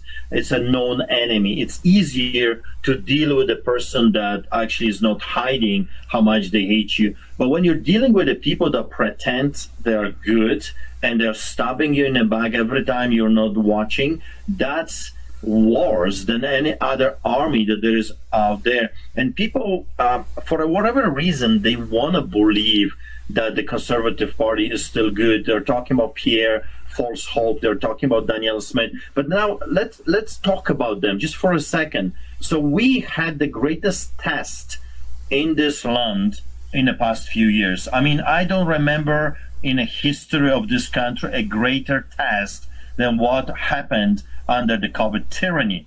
And where was Danielle Smith? How do you know who an individual is? The Bible is very clear, of course. As a pastor, I go back to the Word of God, and it says, you shall know them by their fruits, right? It's a very simple test. You don't have to be very smart. You don't have to have PhD to understand that that tree will give you either a good or a bad fruit. So let's look at Danielle Smith as a tree. What kind of fruits we have seen so far? Where was she when we were marching on the streets of our cities, bleeding, being ticketed and arrested? Well, she was not there. Was she allowing on her show freedom fighters like me and others to talk about the movement? No, she did not. Well, did she risk her life or her career for the fight of freedom? No, she did not. What was not convenient for her, she walked away from the station so she can run for the political office because she is a career politician. You know what that means? That means she will do everything in her power to stay in power. So if today freedom is popular, she will be your freedom lady. If homosexuality is popular tomorrow, she will be marching with the homosexuals. By the way, she marches with homosexuals every single year faithfully. She stands for abortion. And I'm thinking to myself, how conservative that is. I mean, there is no difference between so-called conservatives today and the rest of the parties. There's no difference whatsoever. We had more deaths generated by the Conservative Party than by the NDP during the previous regime. I mean, that's how crazy it is. Now let's talk about Pierre. And I want to be upfront with everyone. There are certain things that those people say that I like. There's certain things that they do that I agree with. And I wish that they were all the way conservatives, but they are not. So let's talk about Pierre. Where was Pierre when the people were bleeding in Ottawa, begging for any politician to come and help them? Nowhere to be found.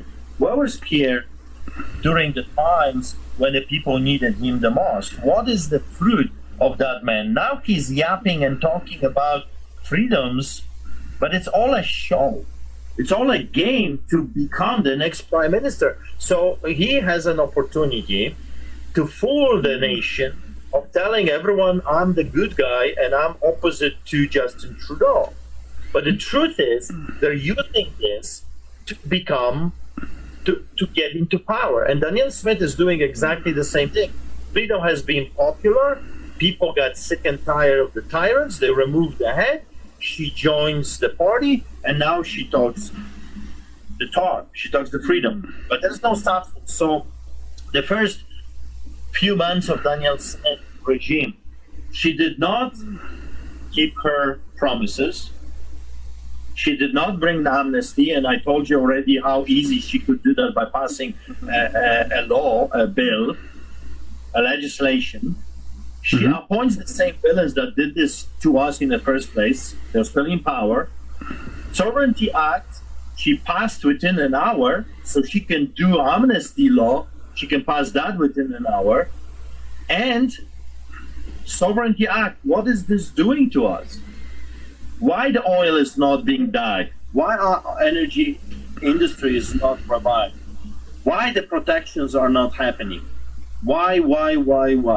Because she's getting ready for the next election, and she knows that she wants everyone. So she wants to be good with God, and she wants to be good to the devil. Well, the problem is you cannot have both ways. You cannot pretend I am for freedom and yet keep pastors in jail and under the gun of another trial. You cannot have it both ways. Yeah, and to extend that biblical analogy of, what fruits do they bear, I think we need to clarify the difference between what they say and what they actually do. Because as you mentioned, they are good at kind of giving these breadcrumbs to freedom fighters, giving these breadcrumbs to true conservatives. But then if you look at the actual actions, it's really not there. And sometimes at its worst, it's a whole bunch of, why are you sounding exactly like Justin Trudeau? Why are you sounding, you're all about these UN agenda items. Like we've played before on the show, a clip of Pierre Poilievre talking about a zero carbon future. And it's like, is this really our guy? This is supposed to be our guy, our opposing Justin Trudeau guy. I don't buy it. And I'm just thinking, in that scenario, when you have the Stasi, you have this police unlawfully breaking into your church unannounced. What did you use to defend yourself? You used righteous anger, if I'm not mistaken. That's what I saw in that clip. You're using your righteous anger to tell them to F off. And how does it make you feel to see a clip from Pierre Poilievre to say, like, yeah, well, I don't really like rage. Guys, don't be so emotional all the time. I mean, how would you respond to that, Artur? It's like saying to the Jewish people in 1945, don't be angry what the government did to you. Just don't be angry. Like, after all, the war is over. and not just move on and forget about everything. We got to understand that justice demands restitution. And when you see evil, just for your listeners, what those officers did entering our church, they broke the Criminal Code of Canada, section 176, 1, 2, and 3, and they were liable of up to 2 years of imprisonment themselves for what they did. So when an average Canadian is watching the authorities breaking the law left and right, one law for me, a totally different law for thee, when they arrest pastors in the middle of the highway and then they party at the Sky Palace, hypocrisy with their ministers, like ministers that we have right now. So Tyler Shandro, the very minister that was the Minister of Health and was appointed by Daniel Smith, this savior of Alberta, Daniel Smith, she appoints him to be the Minister of Justice without justice. And Solicitor General, the very man that partied with his previous boss and other ministers like Travis Taves, and yet he had no problem arresting pastors for the very thing that he was doing. Actually, no, he was partying. I was just keeping the church open. Well, that makes you mad. That makes you angry. And there is something like this, like you said, a righteous anger. So Pierre, again, he's speaking from the elite's point of view. Don't make me uncomfortable by the use of your politically incorrect banners and politically incorrect, flags. And please don't raise your voice. Well, listen, you devil, you pathological liar, you evil, wicked man.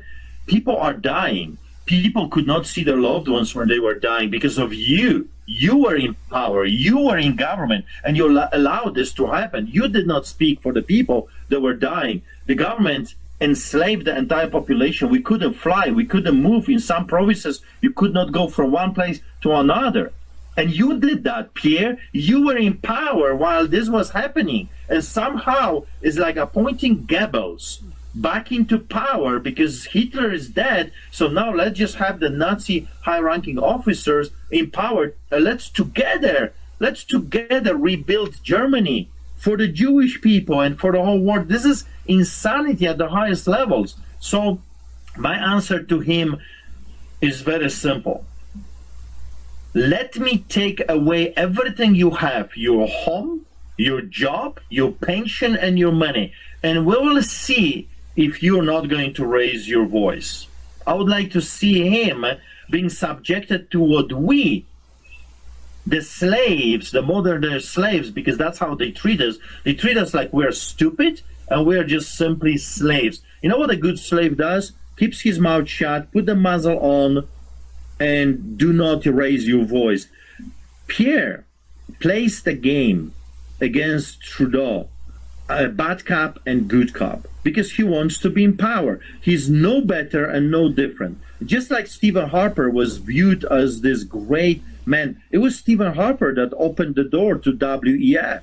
It was him that brought this craziness upon Canadians. It was the conservative government and the leader that so many people adored and loved. It was not Justin Trudeau that did this to us. It was Stephen Harper that did this to us, and his minion, the devil, Jason Kenney, that enslaved the entire province of Alberta, 4.5 million Albertans. So open your eyes and start understanding what's really going on in front of your eyes. It's a game. They're playing you for a fool. It's a flip-flopping game of pretendee.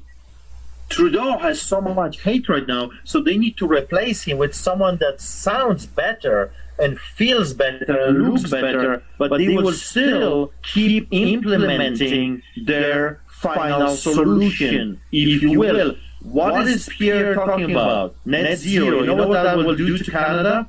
Our natural resources are going to be wiped out. Our power, our strength. Why he's not saying this to Saudi Arabia? Why they are not destroying Saudi Arabia's oil? Why they have to attack our oil?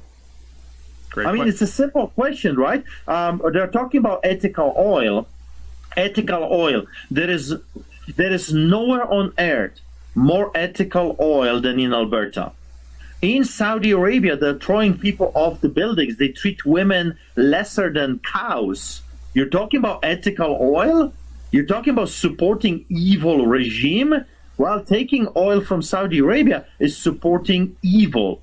Alberta protects everyone's rights. Here, you can be whatever you want to be. And I said that so many times as a pastor. I don't want to know what you do in your bed. Just don't bring it into the open. Don't march naked in the front of our children. Why would you want to do that? You can sleep with a donkey in this country if you want to. And there's so many things that these fake conservatives could be capitalizing on. Mentioning the Saudi oil is a great example. I've seen it happen here and there, but really, there are so many things to get people excited, to get Canadians excited if they truly wanted to win, if they were truly conservative and they truly wanted to oppose the Trudeau regime. And I've really changed my perspective, Artur. I used to think that, and for the audience, I haven't mentioned this yet, I've kind of had a little kind of perspective shift. I don't think this Conservative Party is saying these things to just kind of pander to freedom fighters or to conservatives, like when they say these things like, we're going to give you amnesty. I don't actually think it's about pandering to us. I think they're actually doing everything they can to keep us on the couch. I think it's all about placating. It's all about pacifying. So they kind of gauge what they're going to say based on how excited people are getting. And a great example, of course, was the trucker convoy, and that's when Pierre showed up to be like, hey, here's a pacifier, here's a lollipop. Yeah, we're going to be the most free ever. We're going to do all those things for you. Everybody just calm down, everybody. And if you look at it, it's basically where they were before the convoy. It's the same sort of milquetoast Conservative Party, not really doing too much, not really doing much more than talking about the price of milk, as we've brought up many times on the show. But I do want to get into the current trial you're going through. It's my understanding that a lot of your previous COVID charges have been dropped. Is that true? They kind of like just dropped all that, or? Well, partially. Many of them I won, so the judges have found me not guilty, so I had to go through the trial. I had to go through the witnesses and testimonies and submissions.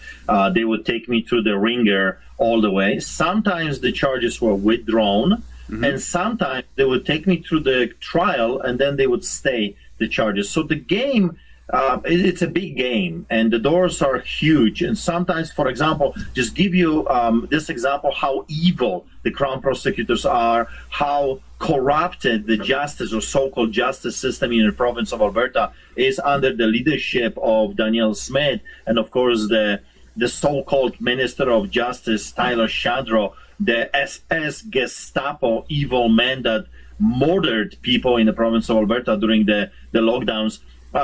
So, for example, before Christmas, I was charged 2 years ago for feeding the homeless. So we went to trial. 2 years later, I'm sitting in front of the judge. The judge is listening to many witnesses, and then suddenly, 4 p.m., just the day before the next day in trial, my lawyer receives hundreds of documents as a new disclosure. Of course, you cannot do that, but that's what happened. So my lawyer stays all night to get prepared for the next day. And so wasting 10 hours, so $6,000, of fees just to be prepared for the next day. And then the Crown prosecutor shows up and says, oh, by the way, we're not proceeding, we're staying the charges.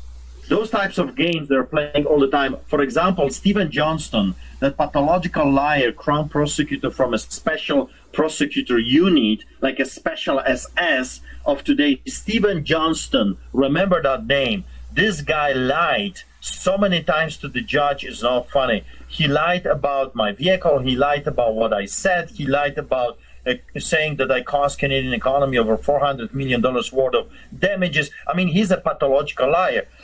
He comes before Christmas and drops on the lap of my defense team. So I have now criminal lawyers and civil lawyers, and he drops over 1,000-page documents and hundreds of hours of testimonies. And now my lawyers are spending a month coming through all of this, trying to find out what is this guy trying to do. I mean, he had a year in advance to bring disclosures. He didn't do it. And now suddenly before the trial, he dumps all of that. My lawyers are coming through it. They had to hire extra lawyers. And then when they finally went through everything, he says, oh, by the way, I'm not going to use this at all. Oops, ha, wow. Like some kind of a sick game, like a joke, to just waste $100,000 for us just to hurt us. That's what those people do. And he did not even call one witness, even though he has given thousands of pages of disclosure and witnesses and statements and RCMP recordings. He did not call any of it. Nothing. The only purpose that he had to do that was to frustrate our defense, was to confuse our lawyers, was to waste our monies. So that's what we are dealing with. We're dealing with corruption at the highest level. We're dealing with treachery. Those people should be charged with treason, all of them. And Danielle Smith, your new savior of Alberta, she keeps those evil, wicked people in the position of the highest authority in the land. How can we talk about justice when the same people that did this to us are still in power? It's like talking to the Nazis in 1945, trying to reason with them the murdering of the Jewish people and wiping out tens of millions of lives was a bad thing. It's not going to happen because they believe in that ideology. So Travis Taves, Tyler Shandro, Copping, Casey Madhu, those people, they believe in this because they truly believe they're the elites, they're the pharaohs, and you're the slaves. They can party in the Sky Palace. You cannot have a church. You cannot visit your grandma when she's dying. You cannot have your brother for coffee because you are simply just a slave. That's the problem that I don't understand why people do not see that. And in May, so many people think that just voting the conservatives back into the power is going to save them. While I'm trying to tell them, listen, you cannot settle for the lesser of two evils because evil is still evil. It's like my brother David says, it's like voting for what? You've got scorpion, poisonous, you've got the viper, and you got the snake. They're all poisonous. Some will kill you a little bit slower, but they all are deadly. You cannot keep doing the same thing, thinking that the result is going to be different. That's why I joined the Independence Party of Alberta, because I want people that are our neighbors to be the next politicians, not career politicians. I want the nurses that lost their jobs to run for office. I want the firefighters that loved people, were risking their lives, and they were booted because they would not take the job. I want the teachers that were kicked out from schools to be reinstated. I want justice to enter our land again, and justice demands retribution. Justice demands that at least some of those people will be charged with crimes against humanity. I can't even imagine how little faith you have left in the justice system. And it's hard too, right? Because we do have the Charter of Rights and Freedoms that's supposed to mean something. These laws are supposed to mean something. And then when somebody like yourself, who's getting picked on probably more than anybody in the country, gets it's a completely stacked deck against you, completely tilted tables. But I think you're right. I think we do need to start from scratch.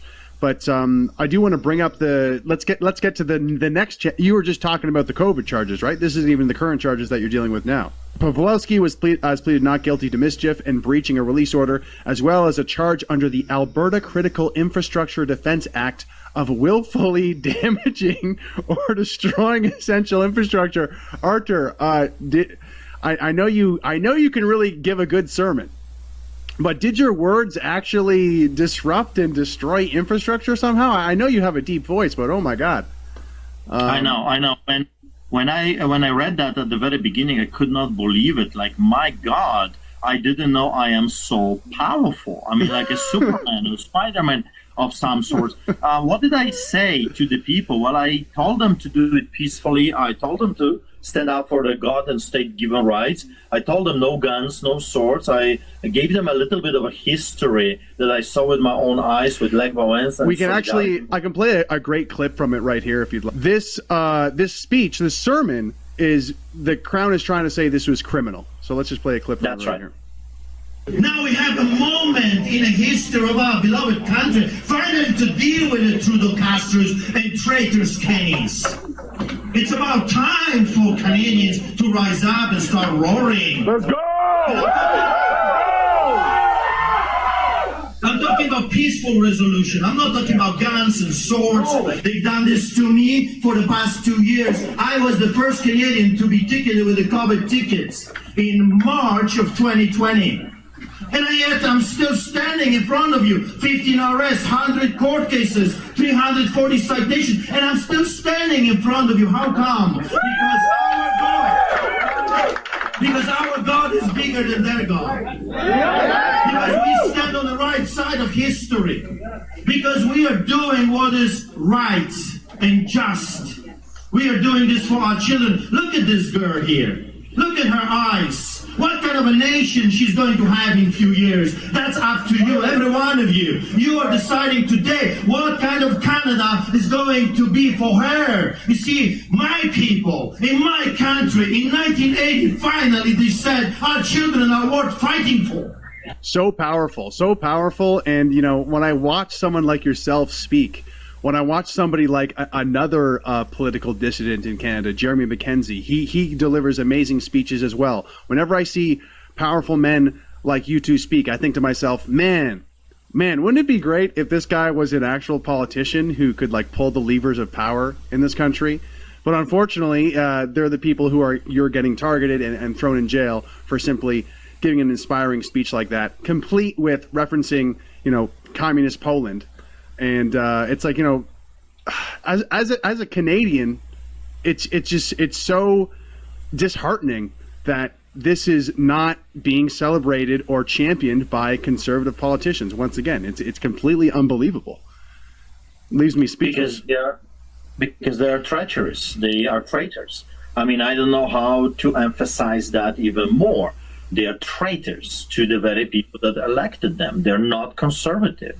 They're all the same, forwarding the same agenda. You know that I am the only and the first ever to be charged with that offense under the Defense Act. I mean, they have chosen a sermon of a pastor. What did I say again to the people? Well, I reminded the villains about God, that our God is bigger than their God. They hate that stuff. Remember, fascists, communists, socialists, tyrants, they hate accountability. They want to pillage, they want to murder, they want to rape, they want to steal. And when you tell them that there is a reckoning coming, that one day they're going to be facing the living God and they will pay for what they have done to other people, while they hate that, they want to remove any reference of that powerful God that one day is going to judge the living and the dead. And then reminding them, but think about this. I reminded the villains of today what happened to the villains 40 years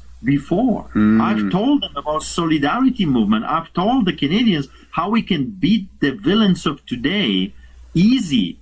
So refuse to work for them. Just walk out of your jobs. I'm telling you, if millions of Canadians would just simply walk out of their jobs, it would paralyze their system and the system would collapse and we would have our rights within the same day or the same week back. It's so simple. It's so easy. I watched that with my own eyes, and that was the message. That was the heart of the message. You people, you Canadians, you Albertans, you have the power. You got that power. Don't believe that just because they got guns and swords and they got the tongues that they are more powerful than you. Know there is more of us than of them. If we unite together in solidarity and walk out of our jobs and start, you know, dealing only with each other outside of their corrupted system, it collapses the system and we get our freedoms back. It's so easy, and yet it's so hard to make people, you know, to understand that, because they always look for some easy way out of trouble. So when Danielle is running and she talks the talk, and I have to admit, she talks the talk, she's giving amazing speeches, she's highly intelligent, and you know, deep inside, I believe she's not an evil, totally evil woman. I mean, Rachel Notley, she is evil to the core. She's evil in her heart, in her mind, in her spirit, and in her body. She's evil. Danielle Smith, I don't think she's evil. I think she's lost. She's a lost human being. She's a lost soul. and she just wants to be liked. And unfortunately, she wants to be liked by the devil, and she wants to be liked by God. You cannot have both ways. So maybe deep inside, she wants to do what's right. However, by appointing the villains, the Nazis, back into the power, it paralyzed her ability to do what's right. So now she's in trouble. Now she's being ruled and is controlled by the Gestapo of yesterday, the Gestapo of Jason Kenney. So we are in trouble because people want an easy way out. When you listen to the lying politicians juggling for you, having two hats, one hat on Sunday, I'm a good person, I'm a Christian, and another hat for the rest of the week, I'm a devil, and I am in bed with the globalist agenda. You can have both ways, but because people are lazy, they're super comfortable, they don't like to rock the boat, they don't like to do anything, they just want someone to fix their problems. That's why we are in this trouble. We have to change our mentality, and we have to start voting a totally different individuals into the places of power, because if we don't, the villains of today will keep pillaging. You know, the villains, those politicians are like cancer. And here's what I know about cancer. Cancer spreads. Cancer never stops. Cancer is never satisfied. They're like greedy dogs. What you need to do with the cancer, you need to cut it out. You have to cut it out. If you don't remove those people from those places of power, they will eventually destroy you. They'll finish you off. Well said. And the solidarity movement is a great example of what actually works. The trucker convoy was a good example of that. And even, you were saying all it takes is enough people to just stand up and say no. And a great example is this happened in specific workplaces during COVID. If enough workers said, hey, we don't want to do the vax thing or else we're all going to leave, then the employer was like, I guess you know what? I guess if you're all standing up and saying no, I guess we're not going to do it. That's just like a small example, and if we can extrapolate that to the entire country, hopefully it can give more people the bravery and the courage to stand up and say no. But I do want to go back to the solidarity movement in Poland. When it comes to controlled opposition, like, did you see a lot of fakers back then? I know it's like a kind of a long saga of communist Poland, but is there any kind of examples you can provide, maybe specifically to the solidarity movement in like the union workers and this sort of thing? Were there examples of controlled opposition, and how did the Poles overcome this or navigate that? Of course, every movement, including our own movement here, will have traitors within the movement, controlled opposition, people that are pretending to be good, but they are not good. I mean, Quds border is a perfect example. And when I was there, I told them because I could feel it, I could smell it. I said to them, you have operatives here, and I don't know if they're from CCs or they are RCMP officers, but you have traitors here.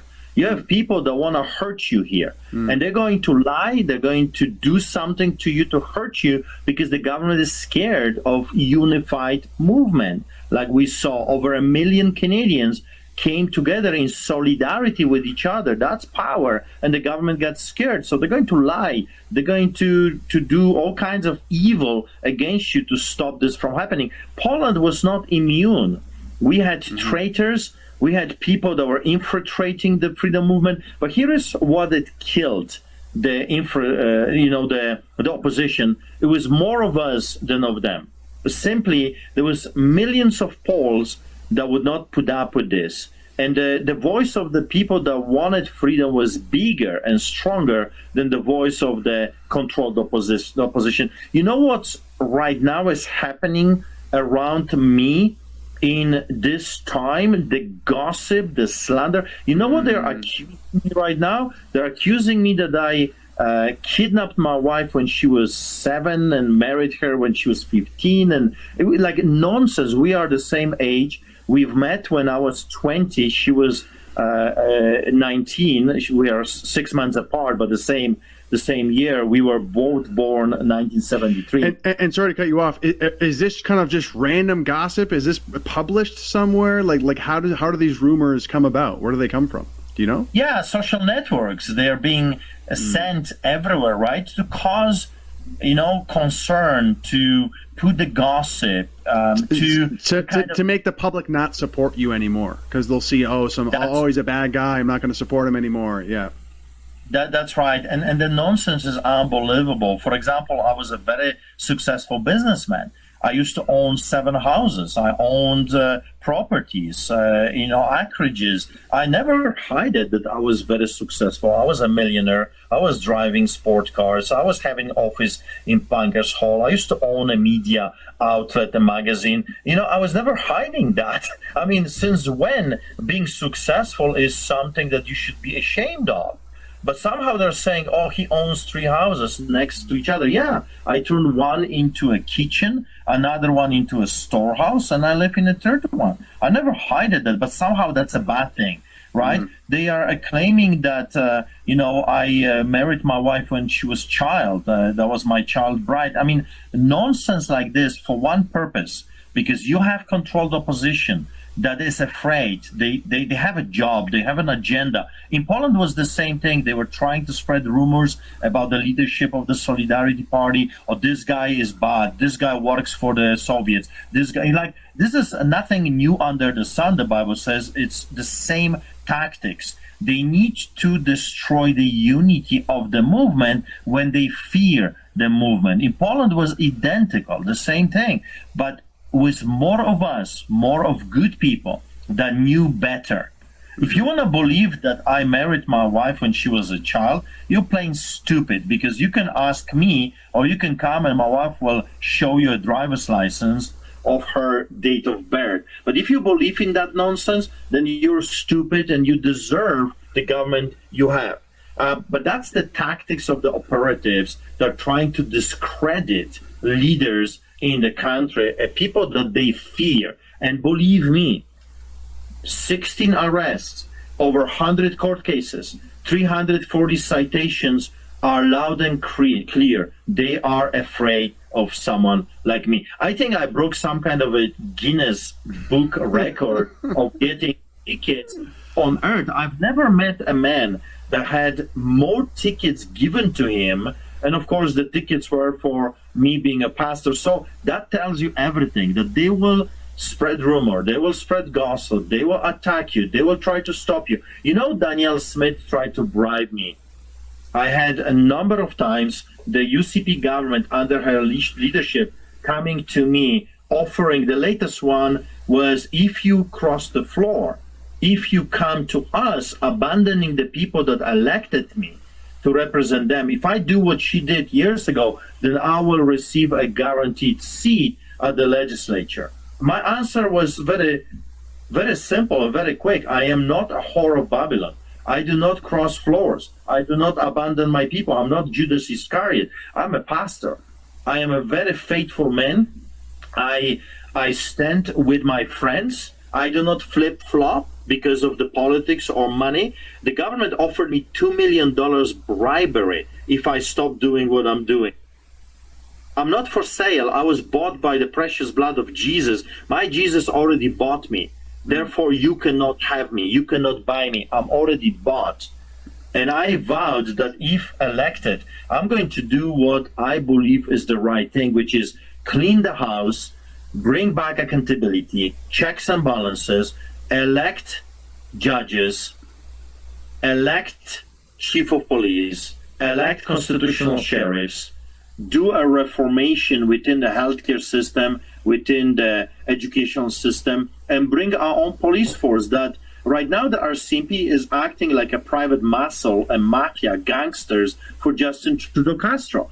Albertans deserve their own police. Alberta's Rangers, as I call them, that will actually work for the people. Imagine that. Imagine a police force that actually serves and protects the people that pay their salary. Imagine. Would that be a day? Would that be a day? Absolutely. And just to go back to what you were saying about all the slander and the misinformation and the gossip, it's really funny because they're trying to smear your character, and they always kind of overlook you feeding the homeless for 2 decades in Calgary. You know, like, oh, this person's character is awful. It's like, yeah, well, I did feed the homeless for 2 decades in Calgary. You're not going to look at that. You don't care about that when defining my character. Okay, very interesting. Well, but you know, the newest gossip is that I'm doing this to get rich, and if you have ever seen us feeding the homeless, you know we never charge a penny from the homeless people. We are all volunteers. We all run, the whole organization runs on private donations and donations from companies that donate food. We all operate on the notion of the Bible that God says, go into all the world and preach the gospel to all creation, feed the poor, take care of the orphans and the widows. And people, I have the best volunteers you can possibly have. Those people don't want anything in return. They just do this because they love other humans. And you know, I was called a person that works for Soros. I was accused of working for Pope. I was accused of being a Russian spy. I was accused of working for Mossad. I was accused of being founded by Soros and Schwab. I mean, those people are insane, but you got to remember, they're doing this for a purpose. There is a goal in the end. There is agenda. Yeah. The agenda is they're afraid of someone that can make a difference for the people. So they need to smear him. They need to attack him. You know, I'm feeding the homeless. I'm taking care of the homeless people for the past 24 years. That's a deep cover up if I'm the bad guy. You're committed. You're really committed to your cover up, yeah. And I don't want anything in return. You know what I said when I was elected, the leader of this party? I said I am giving up my salary if elected as the next premier or MLA, whatever. If I'm going to be elected, I am giving up my salary. I'm content with what I have. I don't need people's money. I don't need, taxpayers' money. I will donate all of that salary back into feeding the homeless people. And what I said to people at the very beginning, I will never stop being pastor. That's what I want to do. That's my passion. That's my life. And I said to the people in the party, if you want me, you got to remember, I'm not schizophrenic. I'm not a hypocrite like the rest of them. I am first and most a pastor. I'll keep my church. I'll keep preaching the gospel. And then during the week, I'll do my best to fix this broken system. And I refuse to take a salary. I'll donate my salary to the homeless people. And I did it on purpose because I want people to see that it's possible to be a politician, not for money or power or, title and all those crazy things that people are willing to die for, they're willing to give up their souls for. You can actually be a politician that will serve the people, a true servant. Is that not what the politician was always all about, to be a servant of the people that elected them? You know what a minister means? Minister, the word minister means servant. Prime minister means the first servant. Look how far we have fallen in our beloved Canada. And on that note, we gotta look at this because it's speaking of how far Canada's fallen. This is Josh Alexander. This is Josh Alexander getting thrown in a cop car. He was first suspended for his political views from his Catholic high school, essentially saying that there's only 2 different genders. And then he was protesting in Ottawa outside of a drag time story hour, and here he is getting arrested again, picked on again, really, just for who he is and what he believes in, which is, just being a Christian, really. And we have such a rich history in Canada of being Christian, but I'm sure there's a lot you have to say about this. But I kind of want to ask the question in regards to the story and in general, how big do you think this battle, how big of a role do you think Christianity does play in terms of trying to turn this country around? Well, number one, without God, I would not be doing what I'm doing. I would be just simply terrified of being murdered. As you remember, when they locked me in metal cages, stripped naked, solitary confinement, psych ward, MaxPod. 5 different inmates already testified that they wanted to murder me in prison. The guards were giving them incentives to hurt me, to beat me, to murder me. So those people don't play fair. And all of that was in the name of the law and order. So without God, without my faith, I'm out of here. And I remember someone called me yesterday and said, well, you're the leader of a political party. Maybe you should tone down on your Christian beliefs. No, you take that away. I have nothing to do here.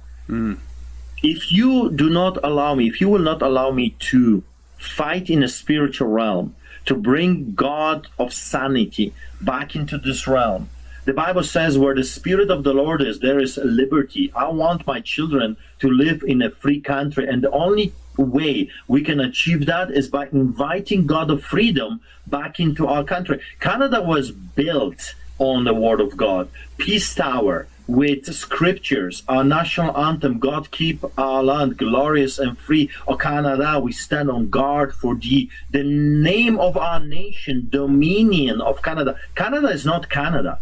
The name is Dominion of Canada. That's the proper name, which we ditched. It was Dominion Day, not Canada Day, because that's not the proper name. From sea to sea, right? I mean, our code of armor, everywhere you look, including Alberta, in our code of armor, it says, our motto, it says strong and free. I mean, we've lost all of that, but this nation was built on Judeo-Christian values, and then people hated it. Some evil, wicked, globalist devils hated it, so they started to eliminate that heritage from our nation. But if you do not know where you came from, you do not know where you're heading. And if it comes to the genders, I disagree with Josh. I believe that there are 3 genders. I truly believe there are only 3 genders, not 2. There are 3. There is male, female, and stupid. Besides that, I don't see other gender.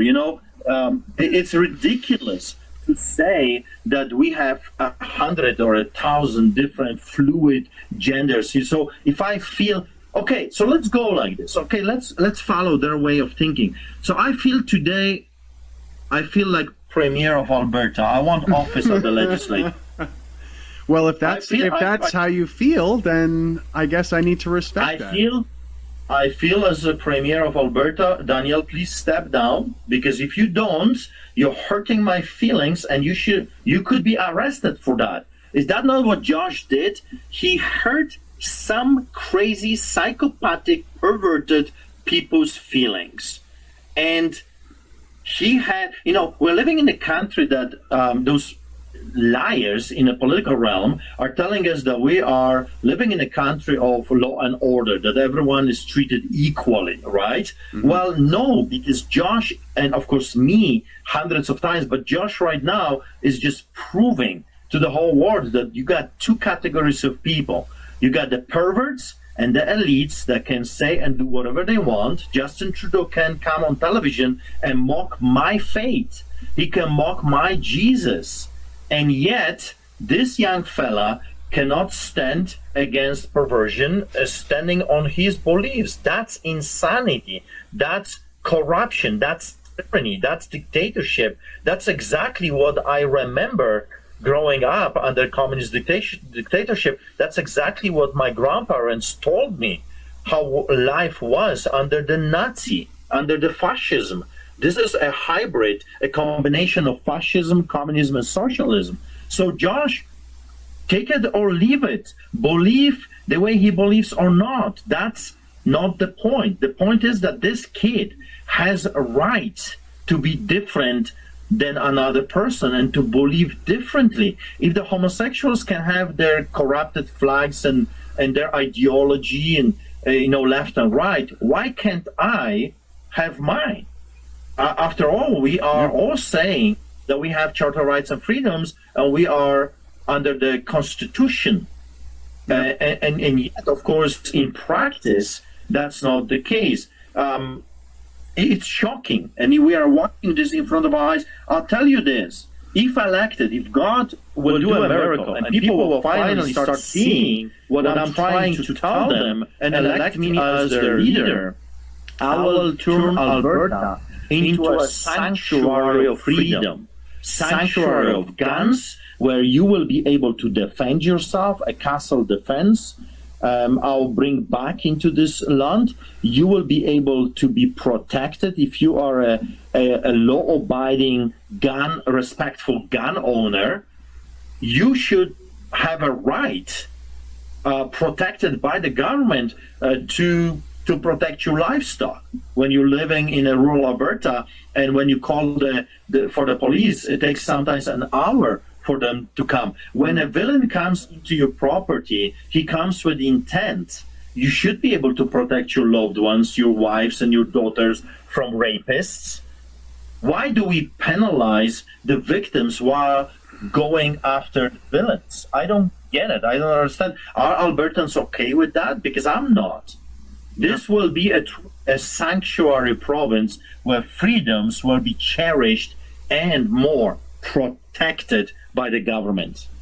I love the sound of that. We're going to wrap it up real soon here, but I do want to ask you another question when it comes to Christianity and having faith. But first, I'm going to play a clip from your interview with Rebel News right after you got out of jail, and you kind of shared a very touching story about how even in jail, amongst murderers, amongst people who have done heinous things, you were still able to kind of give some solace to these people who have been kind of cast aside with the gospel and with the Bible and Jesus Christ. So let me just play that clip right now.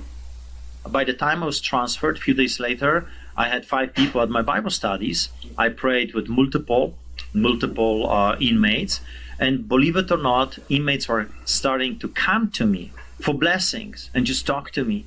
And they were waiting for me to come out of my cell. So again, in the words of the inmates here, one guy, actually few of them, but one that really touched me, I wanted to cry. He says, Art, we need you here. I know you want to go home, but I was praying that God would keep you here for a few more days, just for us. And that's why it was so emotional for me, because I understood that a life without hope, and anyone that actually directing you to hope, is hell. That's actually what it is. A life without hope is hell. Very powerful stuff. And, for me personally, I see something like that, and it's an example of how powerful, Christianity can be for people in the worst possible moment. And I feel like in Canada, as people who care about freedom, it feels like the worst possible moment. I've personally, out of desperation, come to Christ. I wouldn't say I was a Christian a few years ago, but over the chaos over the past 3 years, it started to seem like the only thing that made sense. So to wrap it up, Artur, do you have any words for freedom fighters, for conservatives, for people watching who may feel unsure about opening themselves up to Christianity or having more faith in their lives? Do you have any advice or any words to say to these people? When I would say to you that Jesus Christ was the biggest and the most powerful freedom fighter that ever walked on this side of eternity. Jesus died for our freedom. It says, who comes to me is free indeed. And like I said before, I would not be doing what I'm doing. I will be terrified. What happened in the past few years, the globalists, those evil demon-possessed people spread the blanket of terror all over the world. What we need courageous men and women that will spread the message of hope, the message of tomorrow all over the world. And you cannot do that unless you yourself are filled with hope. In that prison, I was able to be hope for them because I had hope in my own heart. Many of them lost hope. I remember those boys crying, and I remember this one time a number of them would come to me, to my cell door, and says, I want Jesus. I want your Jesus. I want to receive him as my Lord and Savior. And I would lead them to the Lord, and the tears. And we're talking about tough criminals. I was sitting with the worst of the worst, bank robbers, which, by the way, they still call me to this day. And the Bible study that I started in prison continues every night. That's awesome. To this day, a year later. I was sitting with murderers. I was sitting with human traffickers, drug traffickers. So they were not gangsters, gang members. They were not just, little criminals. They were hardcore criminals. and tears were coming. I remember this one guy. He was cut here, tattoos everywhere, scary looking guy. And he comes to my cell. I was locked like an animal. I was not allowed to leave my cell. And he would do something like this, and he says, "Thank you. You restored my hope in humanity." And he started to cry. I mean, those things, you can't make them up. It's so powerful. It's amazing. So I would say to you, come to God, come to Jesus. I mean, he loves you. He died for you. He rose from the grave. And I'm telling you, this is a fight. What we're witnessing right now is a war between good versus evil. And you see evil everywhere. At the Grammy Awards, look, he played a devil. It's evil. The evil is in our face. Everywhere we look, you will not succeed unless you are counterattack that evil with good. And who is good? God is good. He will give you the strength to overcome that evil. He is going to give you hope. He's going to protect you and lead you. He will give you wisdom and the power to do what's right. So instead of running away from God, run towards God, because he loves you. He is this father that is waiting for you to come back to the Father's house. And like I said before, I can't imagine doing what I do without the support of my faith, without the support of my God. I would be scared. I would be scared to death. But you don't see me scared. I joke, a lot. I sleep like a baby. I don't have nightmares. I don't have, like, oh, what is going to happen? That's it. My life is over. Why? Because my God is bigger than their God. Right. And you put on the full armor of Christ, and it's incredible what you can accomplish with just that. You're in jail, and you're helping give hope to the completely hopeless and forgotten and cast aside. But that's gonna about do it for us tonight. But just to add to it, actually, one thing: imagine one real Christian in the House of Commons. How much that would change things. Okay, for those doubting, that would be so amazing to have an actual Christian standing by their values anywhere, on any municipal, provincial, federal. That would be so fantastic to see. And imagine we had the entire House of Commons like that. That could turn this country around. Is there any last words before we go, Pastor Pawlowski? On that note, I promise you, my wife says, do not promise anything because you will sound like the rest of those snakes. But I'm telling you, there's certain things that I want to promise you, and this I promise you. If elected to lead this province of ours, this beloved Alberta, I'm going to reinstate the prayer. That will be the first thing I will do at the legislature. I'll bring back prayer for the whole world to hear. So that's what I will do. And I believe that after that, God is going to give us the strength and the power to start a cleanup job. Fantastic. Artur Pawlowski, thank you so much for coming on the show, Controlled Opposition.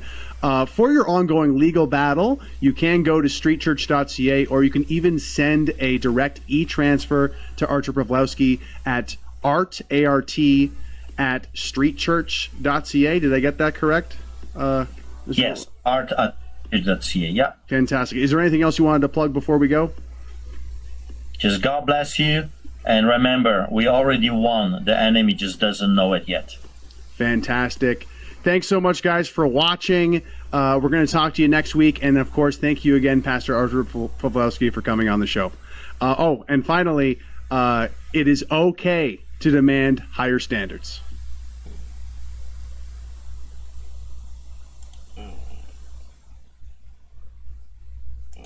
There we go. And that's it. Alright, cool.